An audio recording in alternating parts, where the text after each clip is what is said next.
once again, it's on. Welcome back to another great episode of the Better Than Sex Sports Podcast. Of course, you know I am the man on the street. This is Pharaoh King of sorry ass Nationals. Tell dog from Be More Careful. Yeah, you need to pick a better team. Shout out to Orlando, doing things big down here. Yes, ladies and gentlemen, if this is your first time ever checking us out, this is how we always start all our podcasts off. We always got to ask the brothers, how was their day? Pharaoh King, since you talk about your Nationals, how was your day? Other than them, man, the day was fine. I would say that today was hump day. Tomorrow's payday. Get my wig cut day. And I've been going back to the gym, fellas, man, trying to get a little bit of exercise in, get the joints moving. But damn, boy, brother be sore as hell looking at the weight. You know what I mean? It's different. It's different. But other than that, fellas, man, I'm on here with you guys. I know we're gonna talk some good shit tonight. I got some stats for us, and it's gonna piss you off. So yeah, man. Usually that first, get back into working out that first week is the hell week. Getting your not used to it, that's when your body gonna get sore. But as you know, once you keep going, you're all right. You will be all right. That jump hurt Tim Dog talk about my stomach, so fuck him. Exactly. Tim Dog, man, how was your day? Hey, man, my day was busy. Physical therapy killed my ass. I mean, I'm getting better. I'm trotting in place and getting my form right, but my therapist doesn't want me to actually run just yet. So I'm just about there. But afterwards, man, I was so sore. I came home and laid down, and I was supposed to move some shit around the house, and the only thing moving is me from the bed to the chair. Well, man, I'm glad to hear that your physical therapy is going well, and that your body's getting back to you be able to run. You know, like you said, you got to walk before you run. So you walking. I'm patient. Will be right. You be able to run here pretty soon. My main man, it's been 2 years. It's been two years since the incident, so I'm good. Yeah, that's what I'm talking about. My main man, Shout out of Orlando, man. How was your day? Can't call it, brother. Just another Wednesday, another hump day. I'm glad the Lord blessed me to see another day on this side of the daggone dirt. And to everybody else out there that's watching all this going on in the world, y'all know your boy over here, Mr. Bluffer in Chief. Other than that, we good. Yeah, man. Man, I say the same thing every morning. I thank the Lord for waking me up and letting me see this side of the dirt. You know what I'm saying? Because somebody didn't get up this morning. So I understand what you just said there, my main man. Shotta. Hey, you know what, man, on the street? You're right. It was one of our family, what up, nephew?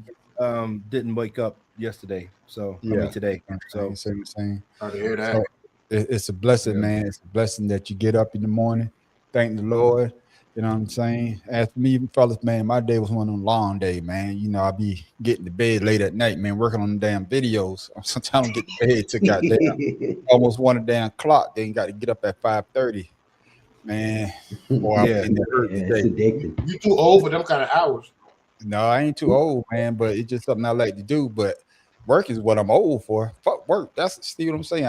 I'm doing something I enjoy. It's to be getting up to go to work. Right. That got me upset.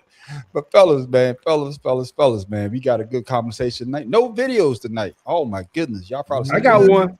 Yeah, okay then. Well, you bring your video up when it's time, okay, my brother. But let me know when you're ready to play it. Yeah, all right. Yes, sir.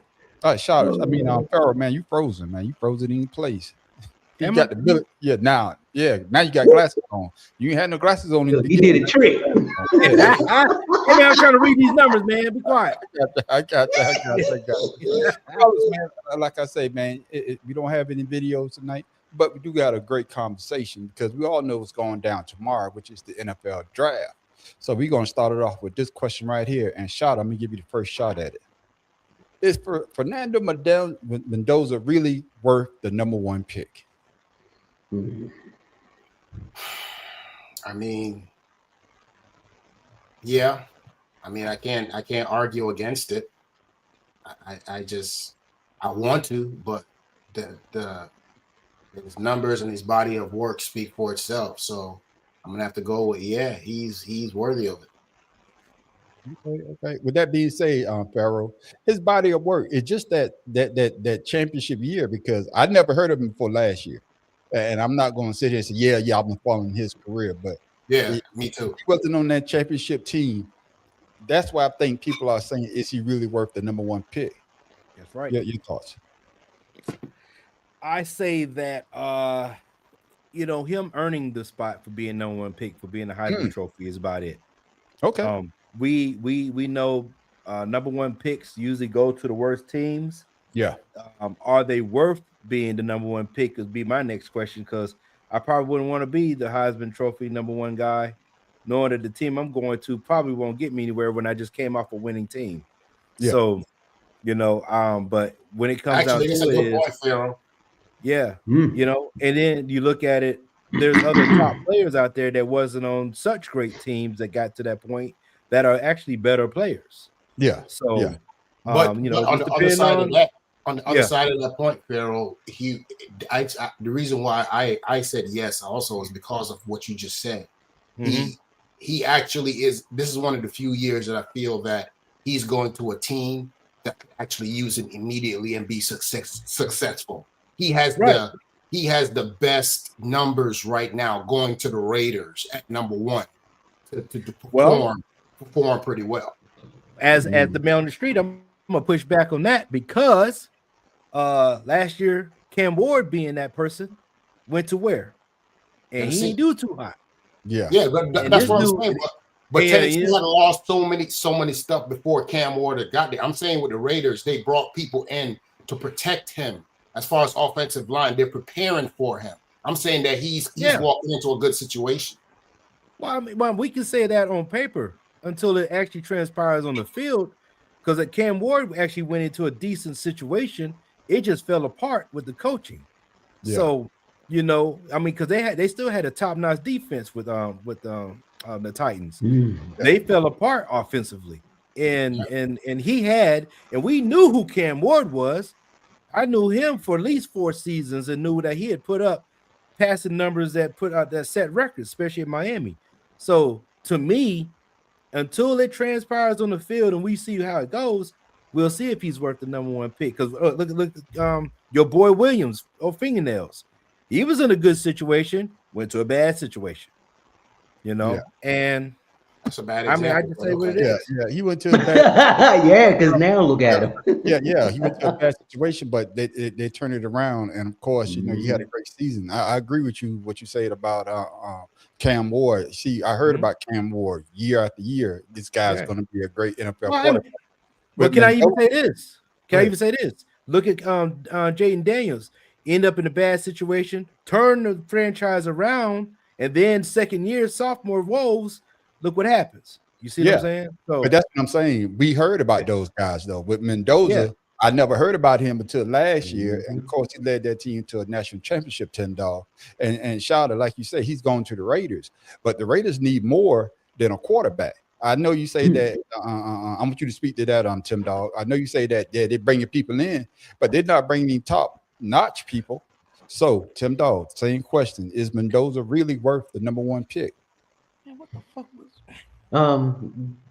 I kind of agree with Shada saying, but at the same time, no one heard of him. No one really studied him, or he hasn't been a spotlight in the NCAA until his senior year. And that alone, I mean, Carson Beck.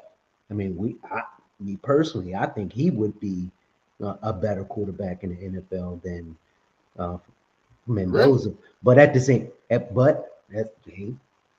same time, Carson Beck, he will probably go to a better team because of wherever his draft pick is. Yeah. So I want to push back on that, Tim Dog, because you always do. Here's the thing. Mendoza, if you watch the quarterback play, I know we all agree that we don't have a whole body of work to work with. But looking at the roster that the Raiders have and looking at what Mendoza was able to do with the team he had, I would give him more of an upside as a quarterback going to a team willing to do something in his first year. Until the Raiders get an offensive line, he will gonna be shooting. He All gonna I'm be just saying like is, everyone else, running for their life. But Jaden, we just said it. Jaden got there. Nobody had any tape on him. We always say that on the show. Nobody has any tape, so they always have a pretty decent first year. But the problem is, like Man on the Street said, they don't have any big name players, but they're bringing in people to protect him offensive line wise. We haven't seen teams do that before they draft a quarterback before. Yeah, and you know, I understand that as well. What you're saying, but who are you going to throw it to? You got to have somebody to throw the ball to. Who's going to protect him? And like I say, with Mendoza, first time I ever heard about him was last year. But Jaden Daniels, I heard about Jaden Daniels because they were saying that this guy, when he goes to the NFL, what is it that he had all those damn starts, so he damn near is seasoned to start in the NFL, even though he went to the sorry ass Commanders. But he gave them like lightning in a bottle what they needed because they already had the defense in place. They already had some decent wide receivers. But the Raiders, you go back. I hear what you're saying, Shada. But who are they bringing in to block for this guy? That's what I'm saying. Is it a top right guard, left guard? Yeah. Who? They brought him in from they just signed him like 2 weeks ago, 3 weeks ago. Big signing. I need you to find that name for me, man, because I need to know, because the Raiders haven't been the Raiders since Al Davis was alive, and Al Davis died when? Shit, the Raiders ain't been the Raiders since the goddamn 80s. The last time the Raiders been the Raiders when they beat the Washington Redskins in the Super Bowl. I'm being honest. And then when they went to the Super Bowl the last damn time, they got the brakes beat off their goddamn ass. So I'm just saying, man, Mendoza, hopefully he will be a great quarterback, but I don't know. Going to the Raiders, man, he might be one of these Heisman Trophy quarterbacks that's hot in college, then gets to the pros, is garbage. Might line it worse than what was the guy from LSU that the Raiders drafted? Oh, you talk about the black dude. He like that lean. What's the dude name? Oh my goodness. Come on, man. 70 yards on his knees. On his knees. Y'all know who we talk about, man. Joe. It'll come to us, man. Yeah. Marcus something. Was it Marcus something? Oh, it'll come to me, man. Yeah. But with that being said, Shada, we're going to move on from Mendoza because Mendoza might be the only quarterback goes within the first 10 picks. Round. Right. Yeah, the first 10 picks. Why are analysts predicting a rare surge of non-quarterback position, running back, safety, linebackers going in the top 5 this year? Your thoughts, Shada? Repeat the question again. Why are analysts, or you can say yourself, why are they predicting a rare surge of non-quarterback position, running back, safety, linebackers going in the first round? Because usually it's always quarterback heavy. But Mendoza might be the best. And what's the other dude that they talk about as a quarterback? Might be the best in the lot right now. What's the dude? Oh, man. Simpson? Is it Simpson? Ty Simpson, that's his name? Simpson, yeah. That's the only 2 quarterbacks that I'm hearing probably being drafted in the first round. Everybody else is talking about these running backs, safeties, linebackers. Mm-hmm. So why is it this year? Yeah, skill position. Thank you, Farrell. Skill position. So why are they predicting this? Is it because the quarterback class is so soft this year? Yes, it is. That's exactly why. You usually, it's very, very rare to have a draft where you have you only have 2, maybe 1, maybe 2, possible 2 quarterbacks that's going that everybody's talking about in the first or the second round. You know what I'm saying? Even towards the end of the first round. This is unprecedented. I mean, I don't see any quarterback in college. Next year is going to be a better draft stock for them to pull from, but this year, nah. It's a non-quarterback draft year. Period. Yeah. Which is why I think a lot of teams, like I'm saying, with the Raiders, the players that they picked up, offensive linemen. That's why I'm saying this year there's a lot of movement going on in trading. That's going to affect the league more this year than the draft. Okay, I hear what you're saying. With that being said, Farrell, would that be a reason for the Raiders to move off of Mendoza this year to get some more skilled players, use that as collateral to get some more skilled players, knowing that the quarterback class next year is going to be a whole lot better than the one this year? So why don't they try to get some running backs or safeties or linebackers to help them for the future, because they did bring in Kirk Cousins, I believe. You know what I'm saying? So I'm looking at their roster about him. Their roster is looking tough. Yeah. Well, I guess what I'm saying is let Kirk Cousins get beat up for this goddamn year. we will get some draft picks. Let him earn his money. Yeah, we're gonna get some draft picks, and we're gonna get some skilled players to protect, or better yet, our quarterback for next year as well. If they don't take Mendoza, he's not talking about Raiders, but I'm talking about all the skill position that may go man on the street. Linemen are not skilled. Linemen are not skilled players. I got those you. not right. So if they bring in protection, that's just linemen for protection. They're not skilled players. Well, I will say I'm gonna go back a little bit before. We don't always have good draft classes for quarterbacks. We know that, but now with the NFL having longer seasons, we need skilled players that's going to have some kind of longevity, so we can have a good team to be competitive at the end of the year.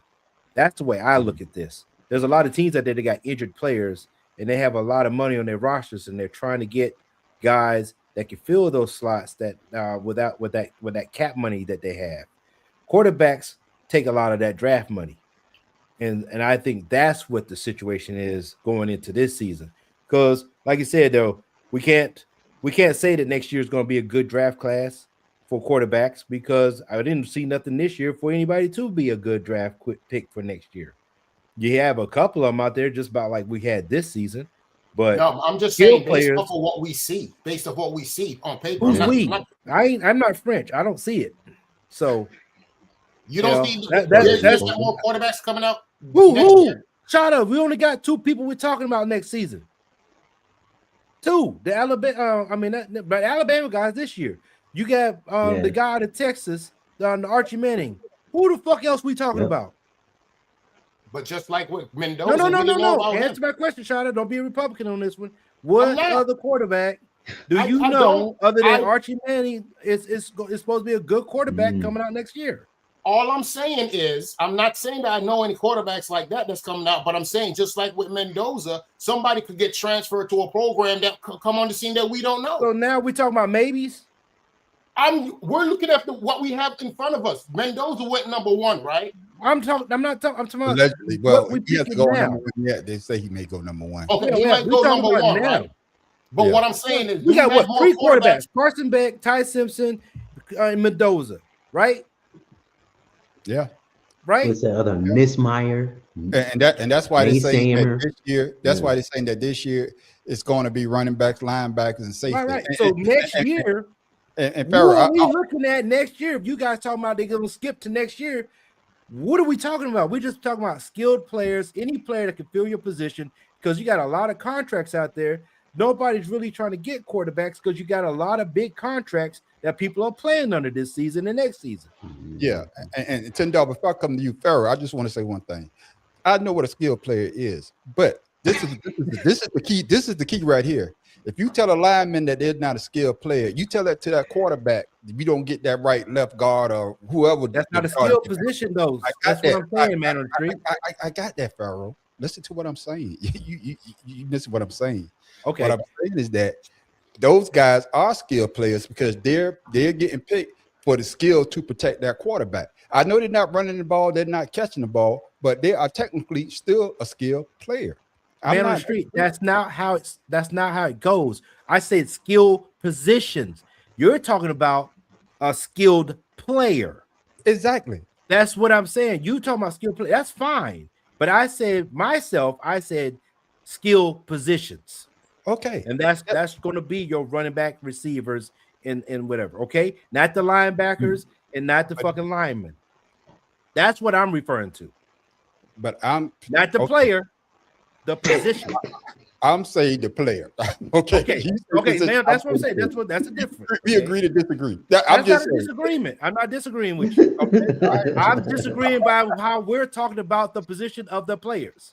Okay. I'm talking about the player himself. Tim Dog, okay. To clear up the question that we had, let's go with the facts for next year. The quarterbacks, the top 5 quarterbacks next year: Arch Manning, Cade Klubnik, Garrett Nussmeier, DJ Lagway, and Lenore Sellers. All right, who of those do you know? Lenore Sellers, DJ Lagway, and Arch Manning. Yeah, Archman and Sellers, because Sellers played for the South Carolina Gamecocks. Okay, So, so DJ Lightweight again, we're played in the for same Florida. position, right? yeah. Those are only two quarterbacks that I know. Oh, yeah, we're in the same position. Those are only two quarterbacks that I know coming out. And truth be told, Sellers, he took a step back this year. So, but that's just my opinion, being a Gamecock fan. Tim Dog, what are you talking about this year? I kind of agree with Shada. I mean, kind of with Shada and Farrell, only because the quarterback draft this year, last year, well, not the year before, there was a high draft, but quarterbacks were limited, and like Farrell said, the teams have to fill those spots of those skilled players, or excuse me, skilled positions, so that they can fill in the voids of when players get hurt. And plus, the rotation of players, not every player comes back the next season. Then you have some who do retire. So, and to me, it's just the teams being safe. Get those extra players that they really need, especially on the on the offense. As far as running back, we all know running backs are soft and slow, not soft and slow, but soft and small. So maybe you want to get a good big power back, to help out those speedy motherfuckers is up front that always getting hurt. Something like that. Yeah, I understand that. And I understand because of the quarterback class being so weak this year, and probably for the next couple of years. Because just like Shada just said, only two of them that I know. I never heard of the other ones. I ain't gonna lie to you. You know what I'm saying? And the only reason I know about Sellers because he's on the Gamecocks. Right. But my thing is it time to try to build your team with these skill players, like Farrell said, and then get a quarterback later? Because like I say, with some of these teams, they do have a decent quarterback. They just have a sorry offensive line or offensive or defensive line. That's what I'm saying with these teams now, because of especially the Raiders. Who else was sorry this year? Look at Washington. Well, Washington. Well, you got the Jets. Jets. Washington was terrible on the offensive line this year. But what I'm saying is teams that I don't consider terrible. Washington just had a bad year. That's what I'm just saying. I just think they had a bad year. But I'm just talking about the teams that are always in the draft, is always in the top 10 in the draft. The Jets, Carolina, Raiders. Well, Carolina used to be turning around. But what I'm saying is that those teams should be looking towards other things like these skilled players, like you say, Farrell, than a quarterback. Your thoughts? Yeah. That's for me? Yeah, that's just your thought. Yeah. I was looking for some stats. I agree. Because if you look at most of the teams, and we know exactly, other than I'm gonna go back. I'm gonna pick on your team for the minute. When the Eagles had a great team under Andy Reid, they went to the Super Bowl and lost to the Patriots. It wasn't due to protection. It was due to a player or a couple of players not fulfilling those positions to make that team a winner, because they supposed to have won that Super Bowl. We all know that. Yeah, and we know that that's important. You got to make sure the player stays clean. Yeah, you know what I mean. You got to make sure the player stays clean. That's the reason Tom Brady was such good, at what he did. Peyton Manning, those guys ain't running. You want you want your quarterbacks. I don't give a damn what anybody says in the NFL. It's always great to have a mobile quarterback, but with today's speed of the defense, and especially the defensive ends, it's almost a liability to have that person that runs around, because now they have a chance of getting hurt. You know what I'm saying? So I would say that those 5 men that protect the quarterback and anything that happens in that area, even a good blocking tight end to add an extra person. Yeah, you might want to look for something like that. Like, remember the Didiers and the how Ertz used to play for you guys. The other, what's that other tight end that the Eagles had? He was real nice at blocking too. But when you have guys like that can run, catch, and block as a tight end, that's an extra protection for your quarterback. There's the teams that use like, because they want the guys to be too mobile. They want the and they're getting hurt. Kansas City used the 3 and 4 tight end setup. Exactly. Those are important. And as far as I'm concerned, if the NFL protects the quarterback, I don't care how average you are, They've been below average quarterbacks win the fucking Super Bowl, and we can name at least 5 of them. You know, Jim McMahon is definitely one of them. You know what I mean? But the player that I was referring to that the Raiders picked up was Linderbaum, their center. They picked up Tyler Linderbaum. No. Offensive lineman the Raiders picked up. I was trying to find his name. Yeah, it was before Ertz. Elove. But you know, I just say that we just need good. We just need good tight ends, really decent offensive linemen, and you know, and a quarterback that can manage the game is what they always say. And then if you got a defense that can get the ball back, like the Ravens used to say, you give us 10 points, we'll take care of the rest. You get a defense like that, you're always going to be like, you know, Trent Dilfer. You know, he won off of being an average quarterback. Brad Johnson? Brad Johnson. Used to be in Washington and went to Tampa Bay. Yeah. You know, they all got Super Bowl rings, but they ain't do shit but just hand the ball off. You know what I mean? So did Boomer Esiason. Oh, there you go, Boomer. But he didn't win the Super Bowl, though. He never won Super Bowl. This bitch ass. But that being said, Tim Dahl, with reports of up to 10 offensive linemen going in the first round, our team overcorrected to protect quarterbacks. I wouldn't say no. I would say no. I mean, because you can never say it's better to have than not need than to need and not have. So if you have an abundance of them, and then that way you can pick the best of what you have, and then you can, you know, trade the other ones off or whatever, put them on the practice squad. You never have too many offensive linemen. As we know, you know, they get hurt a lot too, especially as the season goes on. I mean, look, Trent Williams just got extension on his quarter on his 49ers. You know, so ageless wonder. You know what I mean? Yeah. Didn't y'all have him for a while? You know we did. They didn't draft Come on now. Why are you gonna say that? You know we did. No, he just want to be a hater, man. Washington always picks up Eagles players. They had Zach Ertz.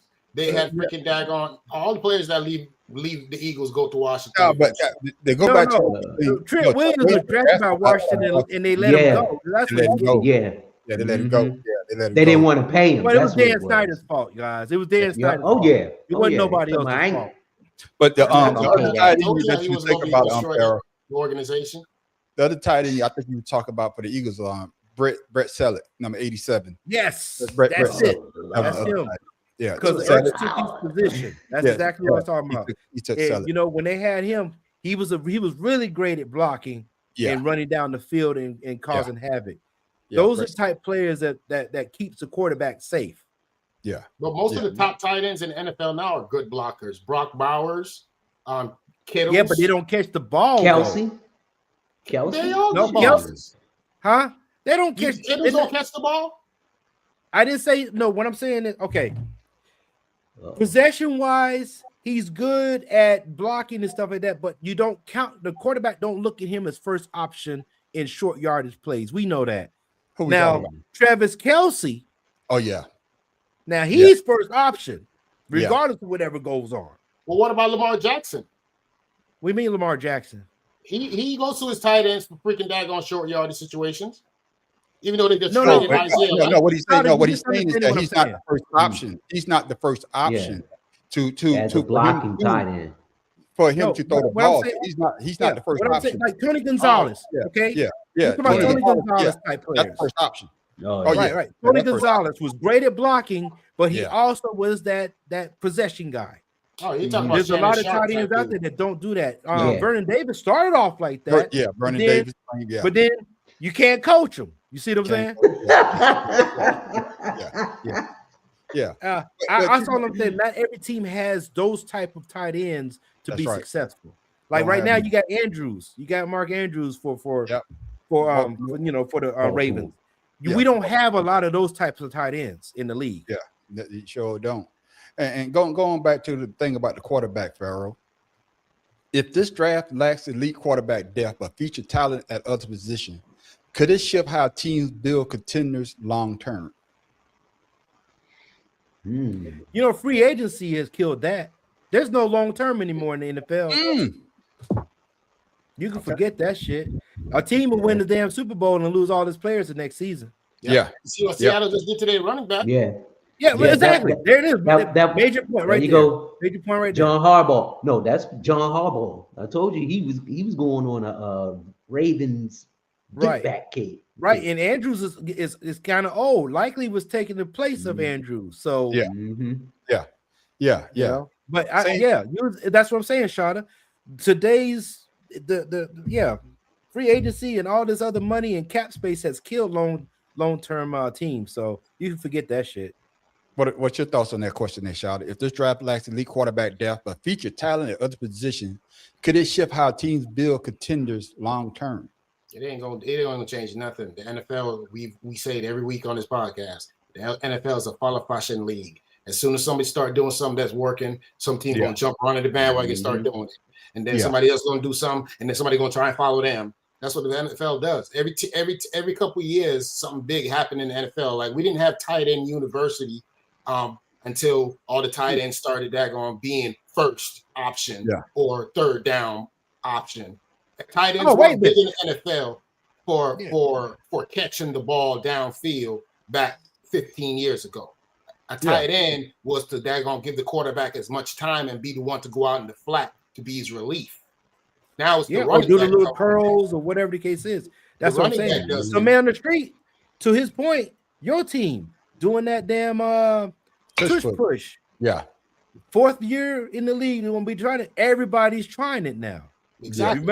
You remember, like everybody's trying to find a way to stop something that works. And no, I don't see it.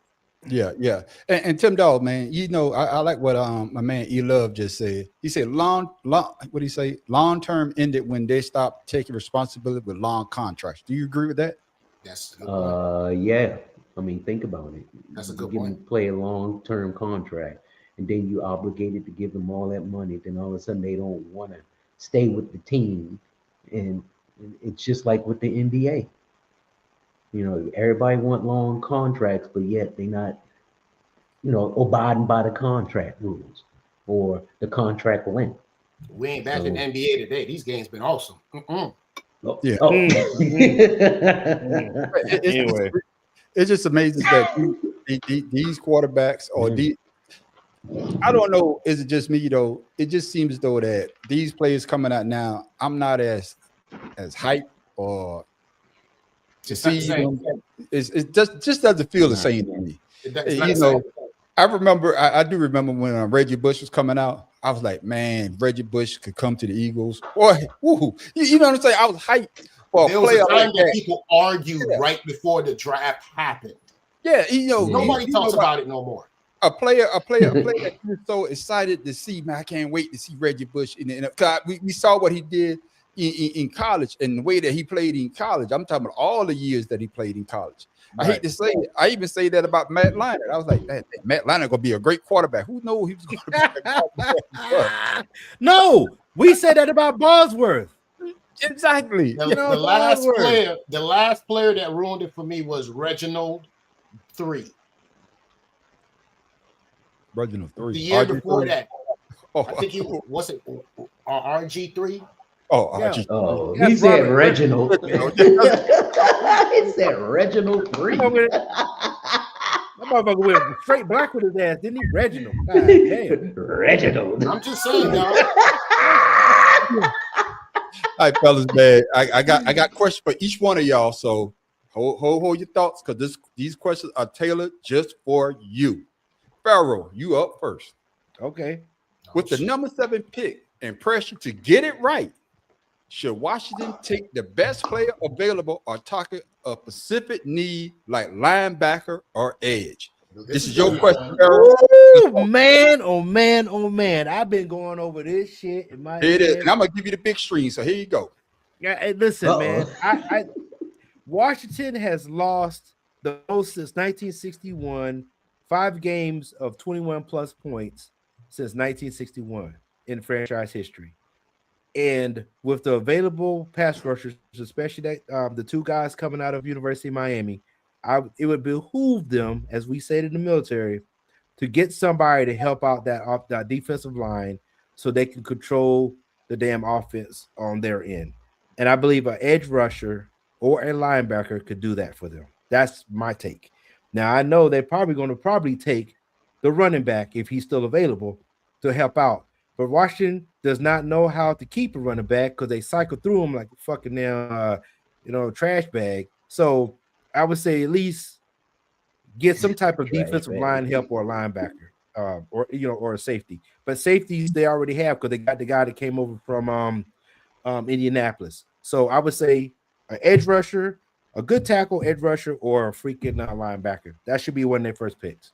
Okay, then. Let me ask you this, and I'm gonna ask everybody the same thing. If Washington don't get this number 7 pick right this year, Pharaoh, should they blow everything up? I'm talking about in the office, the people that be picking people. If you don't get the right number 7 pick or trade that pick for something, should they blow everything up? I'm talking about the people that picks. And I'm not talking about the coach. Yeah, the head coach got to go too. you talking about GM or the Yeah. Should they blow it up? No, because they've been doing a great job considering the 2 years that they've been there. Washington was injury prone toward the end of last year. I mean, their first year. Yeah. And like I said, that was a fluke season. They got rid of 2 players that I think they should have kept. Then they could have kept my man from Alabama, but they gave him to, I forget. They went to the playoffs, but they still didn't win anything. But long story short, they've been doing a great job after 20-something years of fucked up NFL decisions. So I'll let them do whatever they have to do. 30 years. I'm sorry, 30 years. All right. It's been 31 years that they haven't done anything since I graduated high school. So with that being said, damn. You know what I'm saying? Yeah. Cardinal tape. You see, y'all need a Cardinal tape. That was love just said. I mean, yeah, a Cardinal tape, but I'm like I said, you still have and that offensive lineman from the University of Miami. They can still use a good protection. Yeah, I know, but like I said, I can pray. He Shout ain't out, gonna be damn, let there. me pray. yeah. I'm gonna be all He ain't over gonna that. be there. Yeah. He ain't All gonna right, be there. I know you up the bat. Holding the number 14 pick. Should the Ravens stay put or trade down given the reported talent drop off after the middle of the first round? What you got to say about that, Tim Dog? Shoot, they need to go up to number 6 and get that offensive line because that's what they desperately need. No, they don't need a wide receiver. No, that's they do. that's the question. Yeah, Tim Dog. I'm putting up when I see him. Go ahead. Oh no, but they definitely need somebody that's going to protect Lamar, as we saw last year. Even though he wants to be a pocket passer, but that left side was collapsing every time. Got him running everywhere, but to the goal line. And at the same time, they need somebody on that defense, secondary, corner, safety, somebody that's going to go back there and help old boy the safety out that they got back there who runs everything. Was it Hamilton? That right there is key because the Ravens got burnt a lot, especially at the end of the season. And if they don't get all that, a good receiver, especially another tight end, because like you said, likely is gone. Then they had a defensive lineman that left and went to the Giants too. So I say offensive line. Yeah. Okay. John Harbaugh, he went on a I'm gonna get you back Ravens tour this weekend. And the same question, man. I know y'all rebuilding because of I'm talking about with the head coach being gone, Harbaugh being gone all the year. My man Newsom was the cornerstone that kept y'all with great picks. Now that he's gone, and so if they don't do a great job, should these guys look the GM like Farrell to the GM side of the house, try to get somebody new, or stick with these guys until they get it right? Your thoughts, Tim Dog? Well, the Ravens aren't going to be contenders for at least 2, maybe 3 years, only because they got a new coach, only because they losing so many. Really? I say 2 years. And you got a head coach that doesn't really have head coach experience. Okay. So, and then you got problems with the line, the offensive line, and that's the main thing you need to address as far as with the Ravens. Yeah. There it is. My main man, Shotta. Here we go right here, man. Yeah, We're reports making Tampa Bay to defensive lineman help like Akeem Messidor. I don't know if I'm missing You got it right. Yeah. Should they prioritize defense over offense upgrades in round 1? Shotta, what you say about your boys? First of all, I love the Tampa Bay Buccaneers, and the first thing we need to do is get rid of Baker Mayfield. It will free up money.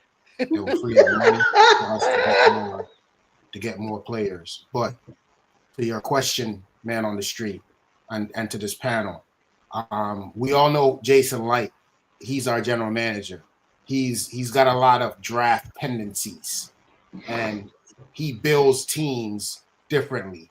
He goes trenches first, and then he likes to go to the edge, and then best available player. For me personally, I think Messidor is the best bet because we need a hedge rusher bad. And with Levante David not being there anymore, and N'Kobe Dean are all of our defensive linemen that skills positions like that put pressure on the quarterback. We need to reload there. That is an absolute must for the Tampa Bay Buccaneers. In lieu of the fact that we have a defensive-minded coach, our defense is depleted to the point right now. I have Tampa Bay, if we don't make some big moves, I pick Tampa Bay finishing either in last place or second to last place in the NFC South with the current roster we have.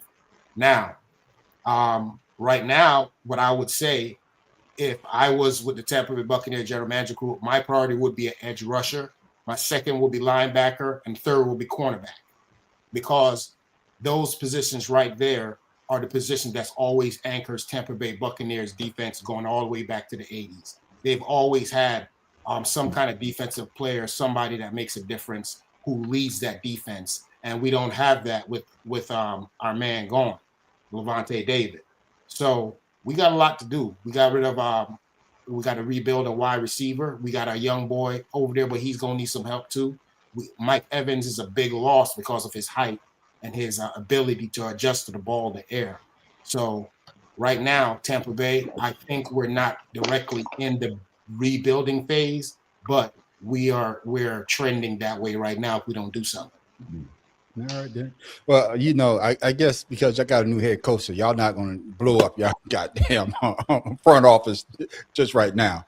But right. I understand what you're saying about all your needs.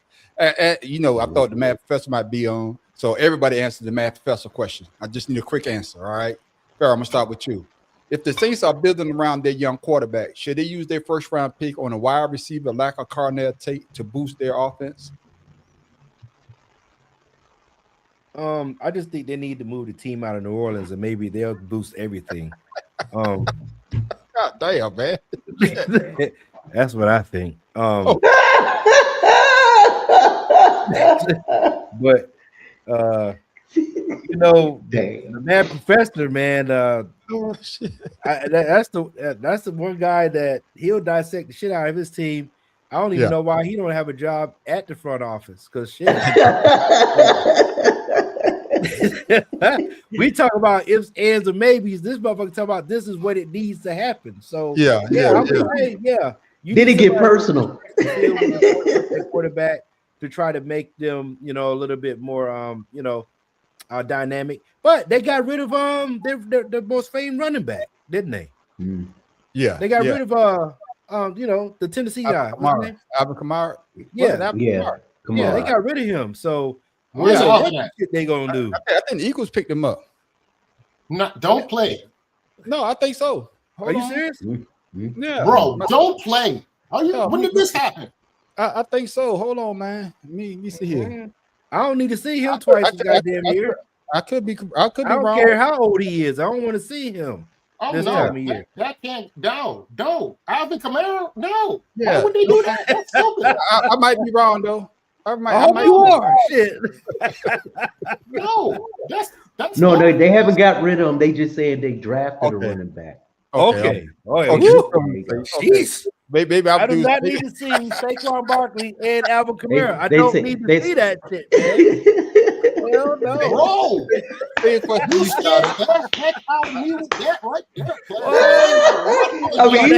I think the Eagles picked them up. I'm gonna be like Mary Street. I have to withdraw my statement to say all edge rushers.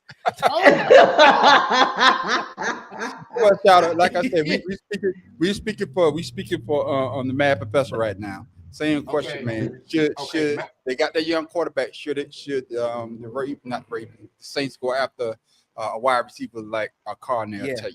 Yeah. I have to say, yeah. That's what I'm saying. No. Okay. No. Why not? The Saints have had a horrendous track record with picking freaking daggone wide receivers in the first round.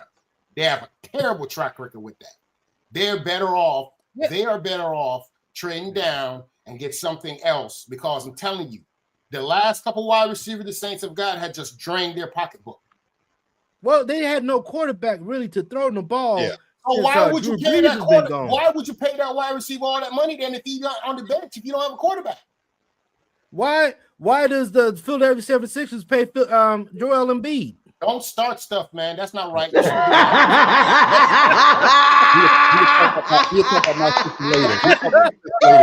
Why ask why, Sean? I'm just saying, man. Alvin if they get rid of Alvin Kamara, I'm telling you right now, the city is gonna revolt.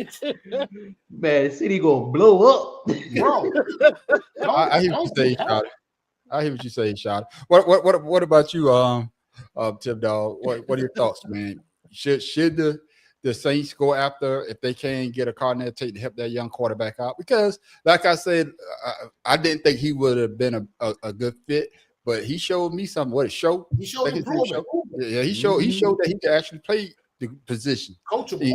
He's coachable, and he did better than I thought he would do. So if you could put him with another young wide receiver that they could grow together, should that be a pick that the Saints go after if they can?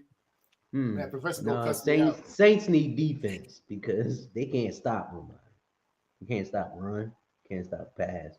So I'm looking at probably an edge rusher, a good safety, or a corner. Somebody. Man, they got Chase. They got Chase Young at a cheap price.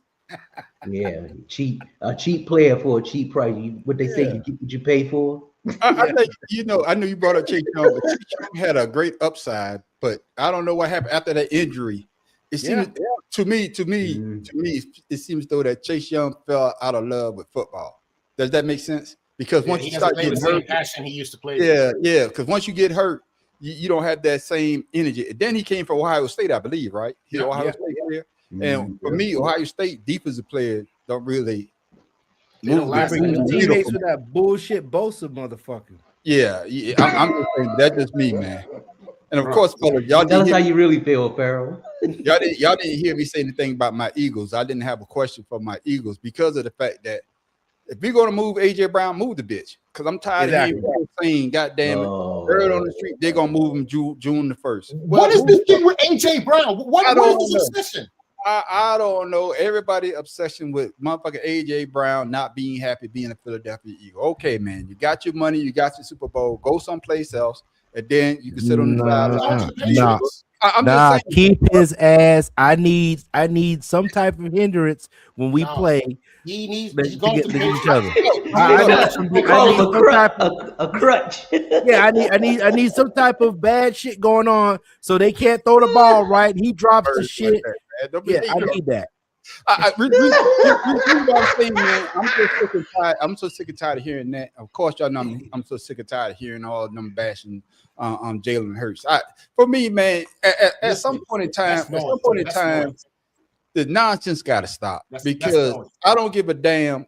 The ultimate stat that you want as a quarterback is W's, and I don't give a damn if Jalen don't go for 2,000 yards this season, 4 touchdown throwing, and he running in 29 times. As long as we get the goddamn W, that's all I care about. And he plays good in the big goddamn game. That's all I care about. Their cheesesteaks, man. But you know what, man, on the street. Let me go one further. There have been 2 or 3 other, like I mentioned, Brad Johnson. I meant Trent Dilfer. Trent Dilfer. Both of the damn what's the bald head brothers that were quarterbacks? Hasselbecks. Hasselbecks. Yeah. None of them were great quarterbacks, but they won. And nobody said shit about them. Yeah. You did. But this one guy that has more passing yards than all of them. Yeah. He doesn't throw the ball enough, or it's just because he's not a flamboyant guy. I don't know. Yeah. It just. But I'm tired of the attacks too. He's not my team. But you know, as a football fan and the love for players, angers me. It's a shame that he has to go through this on a daily or weekly or yearly basis. Yeah. Because other people aren't happy how he's playing because they want him to play their way. Yeah. And that's the part. The league has been doing that for years since Andre, what's his name, was in with the Texans. They started bashing them big receivers like that year. And I hate Andre him. where? He's a good one. No, he's talking about wide receiver. Andre Johnson. Andre Johnson. When he was down there killing it in Houston, they started back. This dude was putting up numbers. These guys are giving the teams what they want. Why are you talking about it? And that's what I'm saying. And the same thing with Lamar Jackson. When can he win the big one?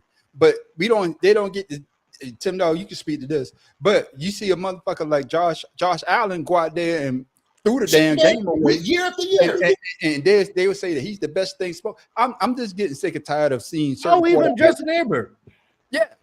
Oh my goodness, the prototypical quarterback. If you building a quarterback, that's what they say. But I'm just getting so sick and tired of hearing them bash a Lamar Jackson or a goddamn Jalen Hurts because all these guys was win. Tim Dog, what you got to say about it?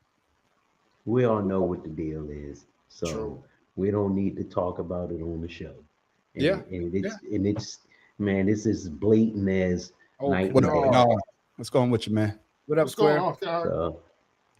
Yeah. Vinny Testaverde, but that must have ageless wonder right there. Testaverde played. Testaverde probably played. He played now. Somebody called him up. No, I think the longest running quarterback in the league is freaking He looked 60 in college. Shit. Testaverde, boy, I remember when I was at University of Miami. Damn, man. Not my Ryan Fitzpatrick. Yeah, I'm just we're Ryan Fitzpatrick. He just he went to Harvard or something like that. Harvard or Yale, one of them motherfuckers. But has he played for every NFL team? Damn near. So that's a journeyman. That's a real journeyman. Real journeyman. Fellas, man, we want to switch gears here for a second because we all know that the NBA playoffs is going on right now. And of course, last night, Portland tied it up with the San Antonio Spurs, but they tied it up because Wemby went out. That's the only reason. Yeah. And with that being said, Tim Dog, with Victor Wembanyama potentially missing time, are the Spurs already in trouble despite being a top contender? Well, first of all, I just want to say sorry what happened to Wemby. I mean, he went. That was just crazy though. But that was just crazy.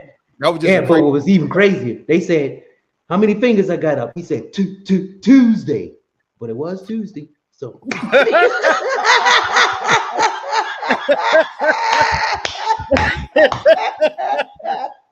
That's not right. He's okay now. He's okay, so we can laugh. He's okay, so we can laugh now. Right. We shouldn't act like that. Man, you know me. Come on, there, Shaka. This is not behavior that is conducive. No, that's not professional at all. Man, I thought about that last night, and I couldn't wait to get on the show. That was very unprofessional. No. Yeah. I'm sorry. So are they in trouble, Tim Dog? After being no. Okay. Only because they still a good team, and they won without Wemby there. And the reason why they lost is because they probably had a game plan, and Wemby not being there, they were shocked and confused. But coach gonna get them together for the next game on Friday. So, okay. All right. I don't think they're in trouble though. What about you, Farrell? Because he did win Defensive Player of the Year before. Yes, he did. Maybe that's what it is. They should have gave him the trophy before the game. You can't jinx him. No. Farrell would tell people, I'm big on superstition, man. I don't watch the Eagles on a certain TV because that's my bad luck TV. If Farrell like, Chuck, you think you're one of them? Yeah. I got a whole Eagle wall, but I won't watch the Eagles on that damn TV because every time I watch the Eagles on that TV, we lose. So I got a whole Eagle wall with a TV. I don't even watch. You're one of them? Yeah, hell yeah. Farrell tell you. Hey, Shada, every time I say there's 50,000 fans in the stadium watching this shit, and your TV causes them to lose, get the fuck out of here. That's what you say all the time. Just Probably wear the just same him. draws every time too. No, don't do that. The same jersey, the same drawers, the same No. socks, the same shoes, the same fucking Oh. cigar that he smoked the week before. You know what That's terrible. That's terrible. Please don't say the same drink that was there a week before. No, he finishes the drink. That's at least one thing he does. Oh, shit. But back- Especially when they lose, huh? yeah. So fair question, man. Are the Spurs in trouble because Wemby got hurt? Your thoughts, man?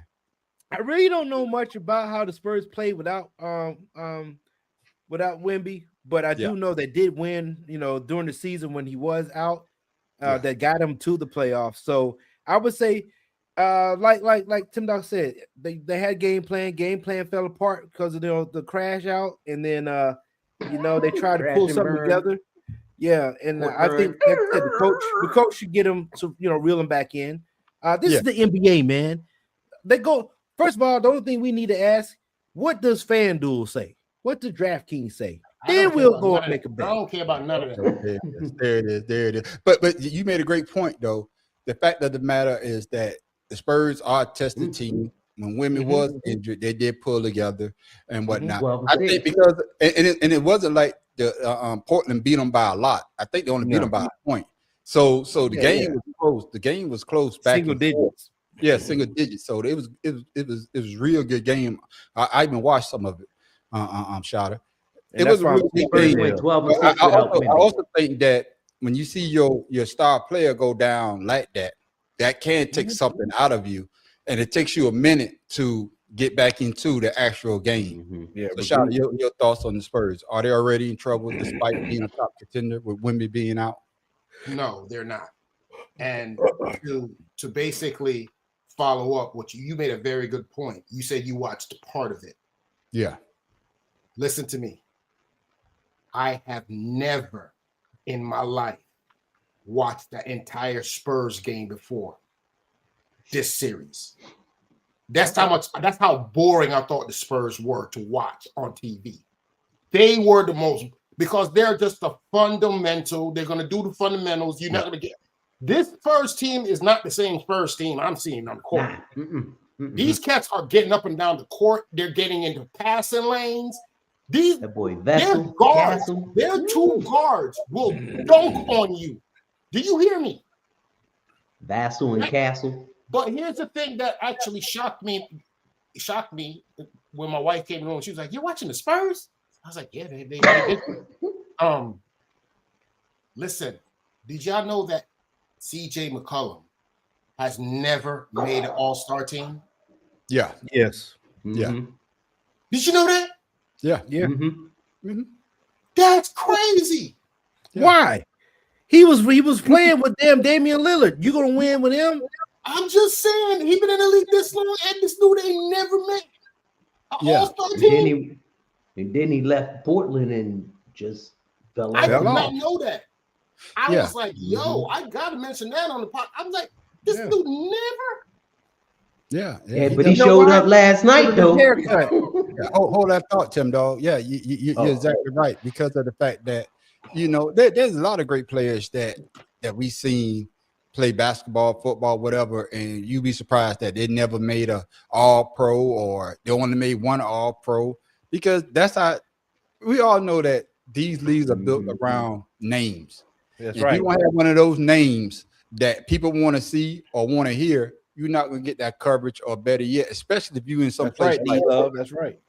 Because we all know that my man Dame Lillard could shoot the long ball. That motherfucker shoot that shit from half court. So of course he's gonna get this time. You know what I'm saying? So it's gonna play into that as well.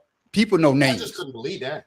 People know name. No name. Well, you got to understand, even though when he was with Portland, he was a good role player. He wasn't a star player. He wasn't a star and player. like you said, and Damian Lillard really took the shine. Yes, right. When he left Portland, it's because he wanted to try to prove himself. Exactly. Well, he did a good job, but he's not an all-star player, as you can see right now in these games. Exactly. With that being said, talk about all-star player. Yeah. Talk about an all-star. And our favorite player, I call him the GOAT. Goat James there on Pharaoh. I'm starting with you. Yeah, Oh, that's why yeah. you look big. Yeah, God yeah. damn it. After the Lakers jumped to a 2-0 lead, are they quietly becoming the most dangerous team in the West? No. No. No. I'm not going to entertain that question. No. No. You just Listen, saying you know no. why? Because you keep saying go.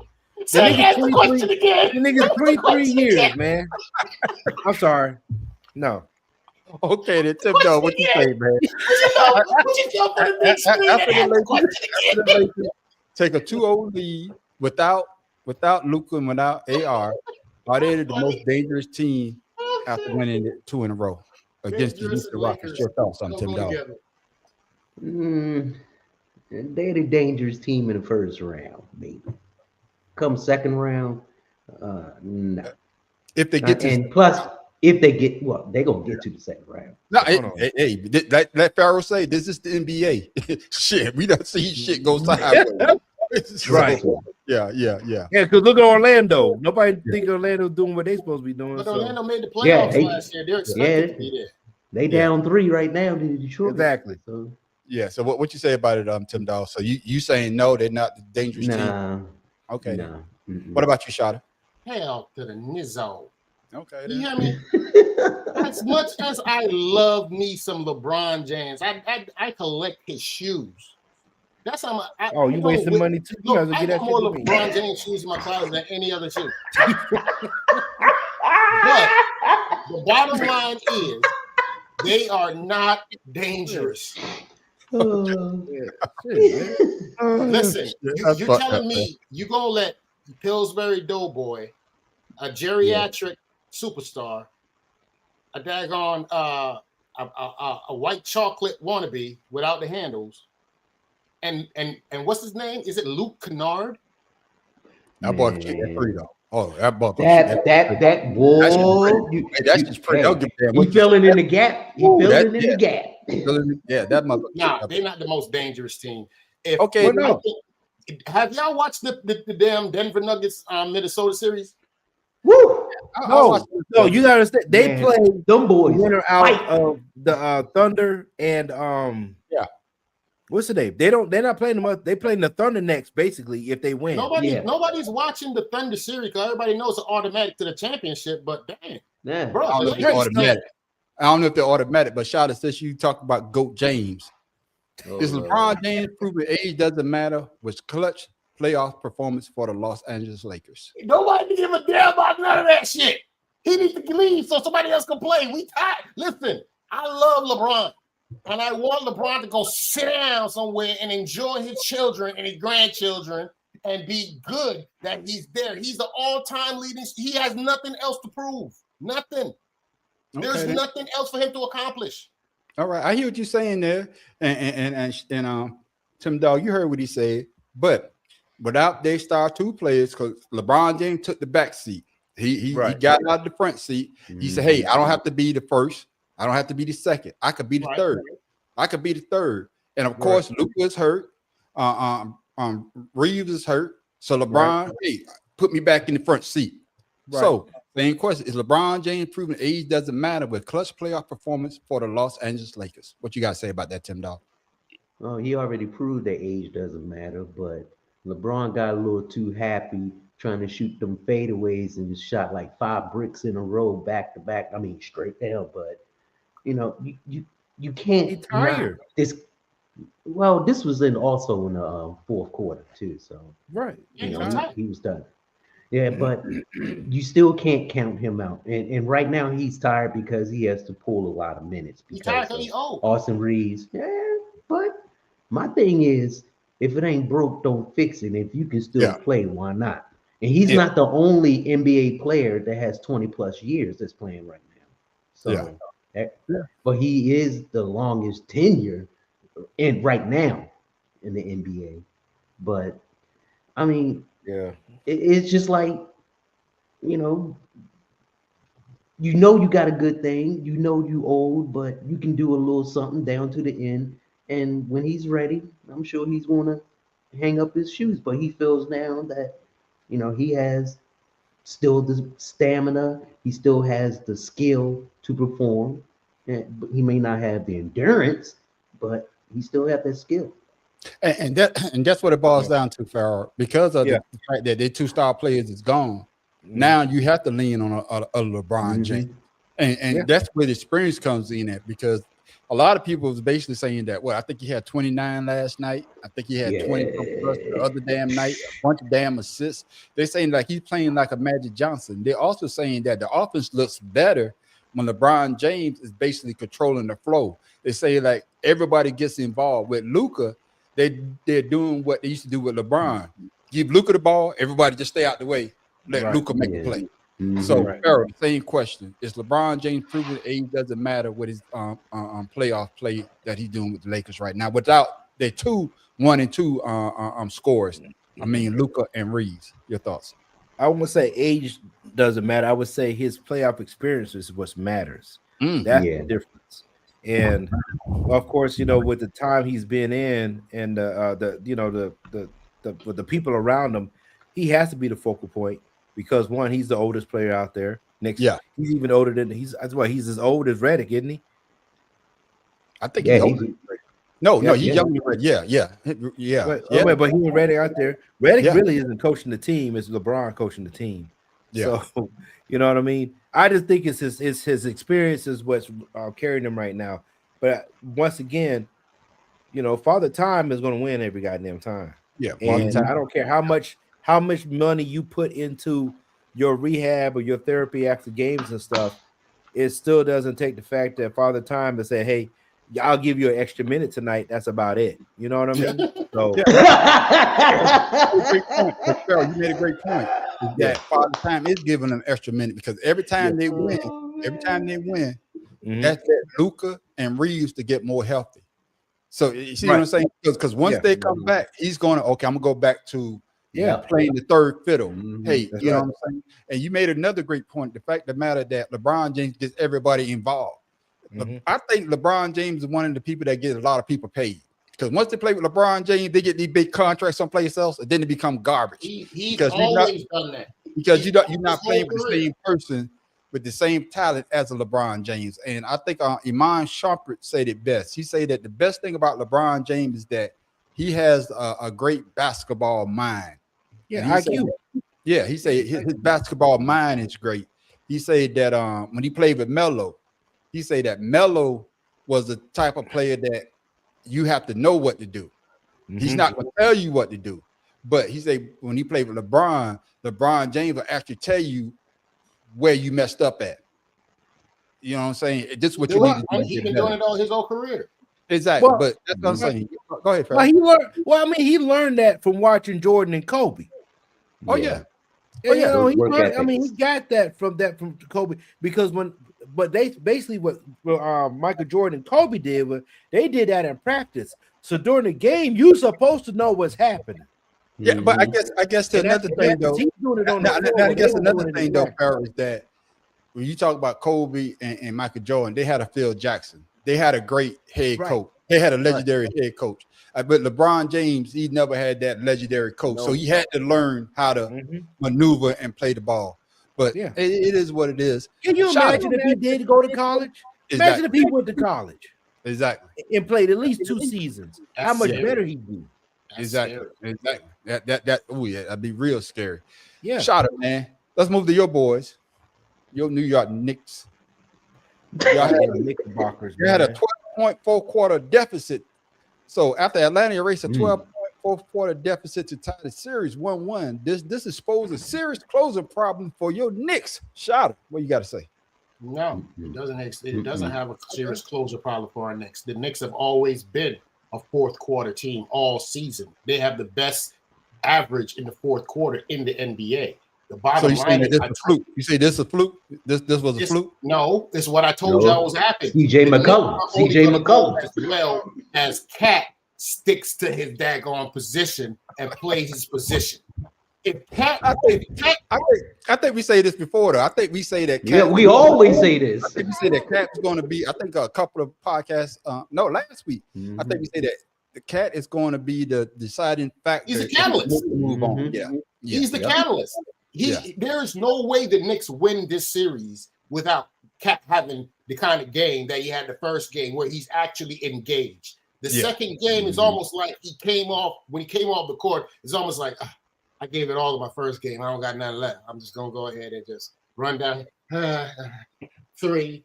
Dude, do you know that? You can tell by his jump shot he was tired. No, we ain't gonna do this. What we're gonna do? We're gonna expose this right now. He did a jump shot off his toes.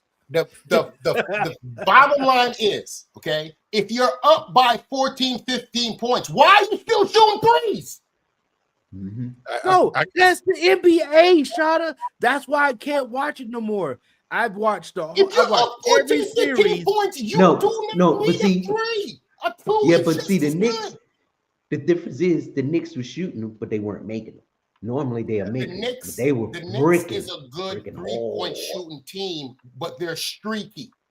And the fact of the matter remains is when Cat Williams takes more than 2 threes. Cat Williams a comedian. Cat Williams a comedian. Cat Williams. You call him a man, a damn comedian. That's what you know. I guess he's a comedian. Shit. He's playing like one. He's playing like a joke. Williams style. Well, somebody pass me the ball. I got you. Hey, Johnny, you know what happened in New York? $10. Before you say that, $10, I want to ask you though. They gave up. They had the lead, and like you say though, they were just throwing up those goddamn threes, and they was breaking. Is it the head coach to say, "Hey, stop shooting the threes. They starting to come back"? Should the head coach have pulled them in and say, "Hey, work it into Cat"? To that point, he's going to get fouled. He's going to get fouled. So let's work it in. Put Cat, get the big ass on the goddamn point on the post. He should have said that. He should have said that 2 timeouts ago. To that point, man, on the street, we're gonna bring it all back together. Because if y'all remember correctly, the coach that's coaching the Knicks is the same coach that let LeBron play out of his natural position in Cleveland all the years. If LeBron had always played in his position like he was supposed to, he would dominate the NBA. But he want to be a point guard. No, play the position that you were paying to the NBA to play. You are a forward. You're a big man. Play that position. Why are you coming down on a fast break shooting a 3? Shout out. I know you want to go back to LeBron, but we talk about your Knicks right now. How they blew a 14-12. You talking about the coach? I'm talking about Cat. I'm talking about Cat coming down here and shooting the dang. Why do you need to do that? Yeah, you didn't. Coach sitting on the sideline, see them miss 2 threes in a row, and he don't call a timeout. Yeah. So Tim Dog, what you got to say? What Shada say? And like I say, should the coach had said, "Hey man, stop shooting fucking 3. Let's work it from the Cat. Get your ass on the post because they're gonna foul you, and let's win the game that way." What you got to say about that, Tim Dog? Well, if he didn't say it in the 2 timeouts he took when Atlanta was coming back, when CJ McCollum was coming back whooping their ass, then I don't know what was going on with the Knicks. And then they got Brunson doing isolation like 90% of the time. And we all know that the coach for Atlanta was named Quinn. Yeah, Quinn. He's defensive minded. All he is take away that threat and let everybody else beat you. Yeah. That's what happened. Happened. Brunson was getting manhandled. And then at the same time, they couldn't stop CJ McCollum in the 4th quarter. And I mean, he just went off. He did like a Reggie Miller. Even the people in the stands were like, he was on fire. That's all. Yeah, because I think they talking shit to him. What they talking shit? Yeah, no, he was talking shit back. I'm just saying that's how it started because they were talking shit to him, and then came back. You know, my man brought it up, man. Your favorite guy. My man with the braids. Aren't you gonna go get some? You got to go get some. Farrell, you be freezing like a motherfucker. I need you to get a better camera. I'm here, man. I'm here. We know. But did the Knicks miss the opportunity to try to go 2-up against Atlanta because they was up by 12 points? What you got to say about it? I'm gonna tell y'all like this: the Knicks was supposed to lose by 1.5 due to DraftKings. That's what I want to tell y'all. You and this damn DraftKings. Oh, what'd you say? We need to stop DraftKings. What now? That's what I'll tell you. The betting cover the spread 1.5 points. Atlanta winning on Monday night. So they didn't cover the spread. Nope, but they got that 1 point win. So with that being said, I believe that the NBA, regardless of what's going on, somebody's getting that phone call. Hey man, don't call a timeout. Hey man, I believe that shit's going on. So y'all can say what you want. I do believe that teams that are up 19 points, there's no fucking way that you get that bad in the fourth quarter where a team can come back and beat you by 4.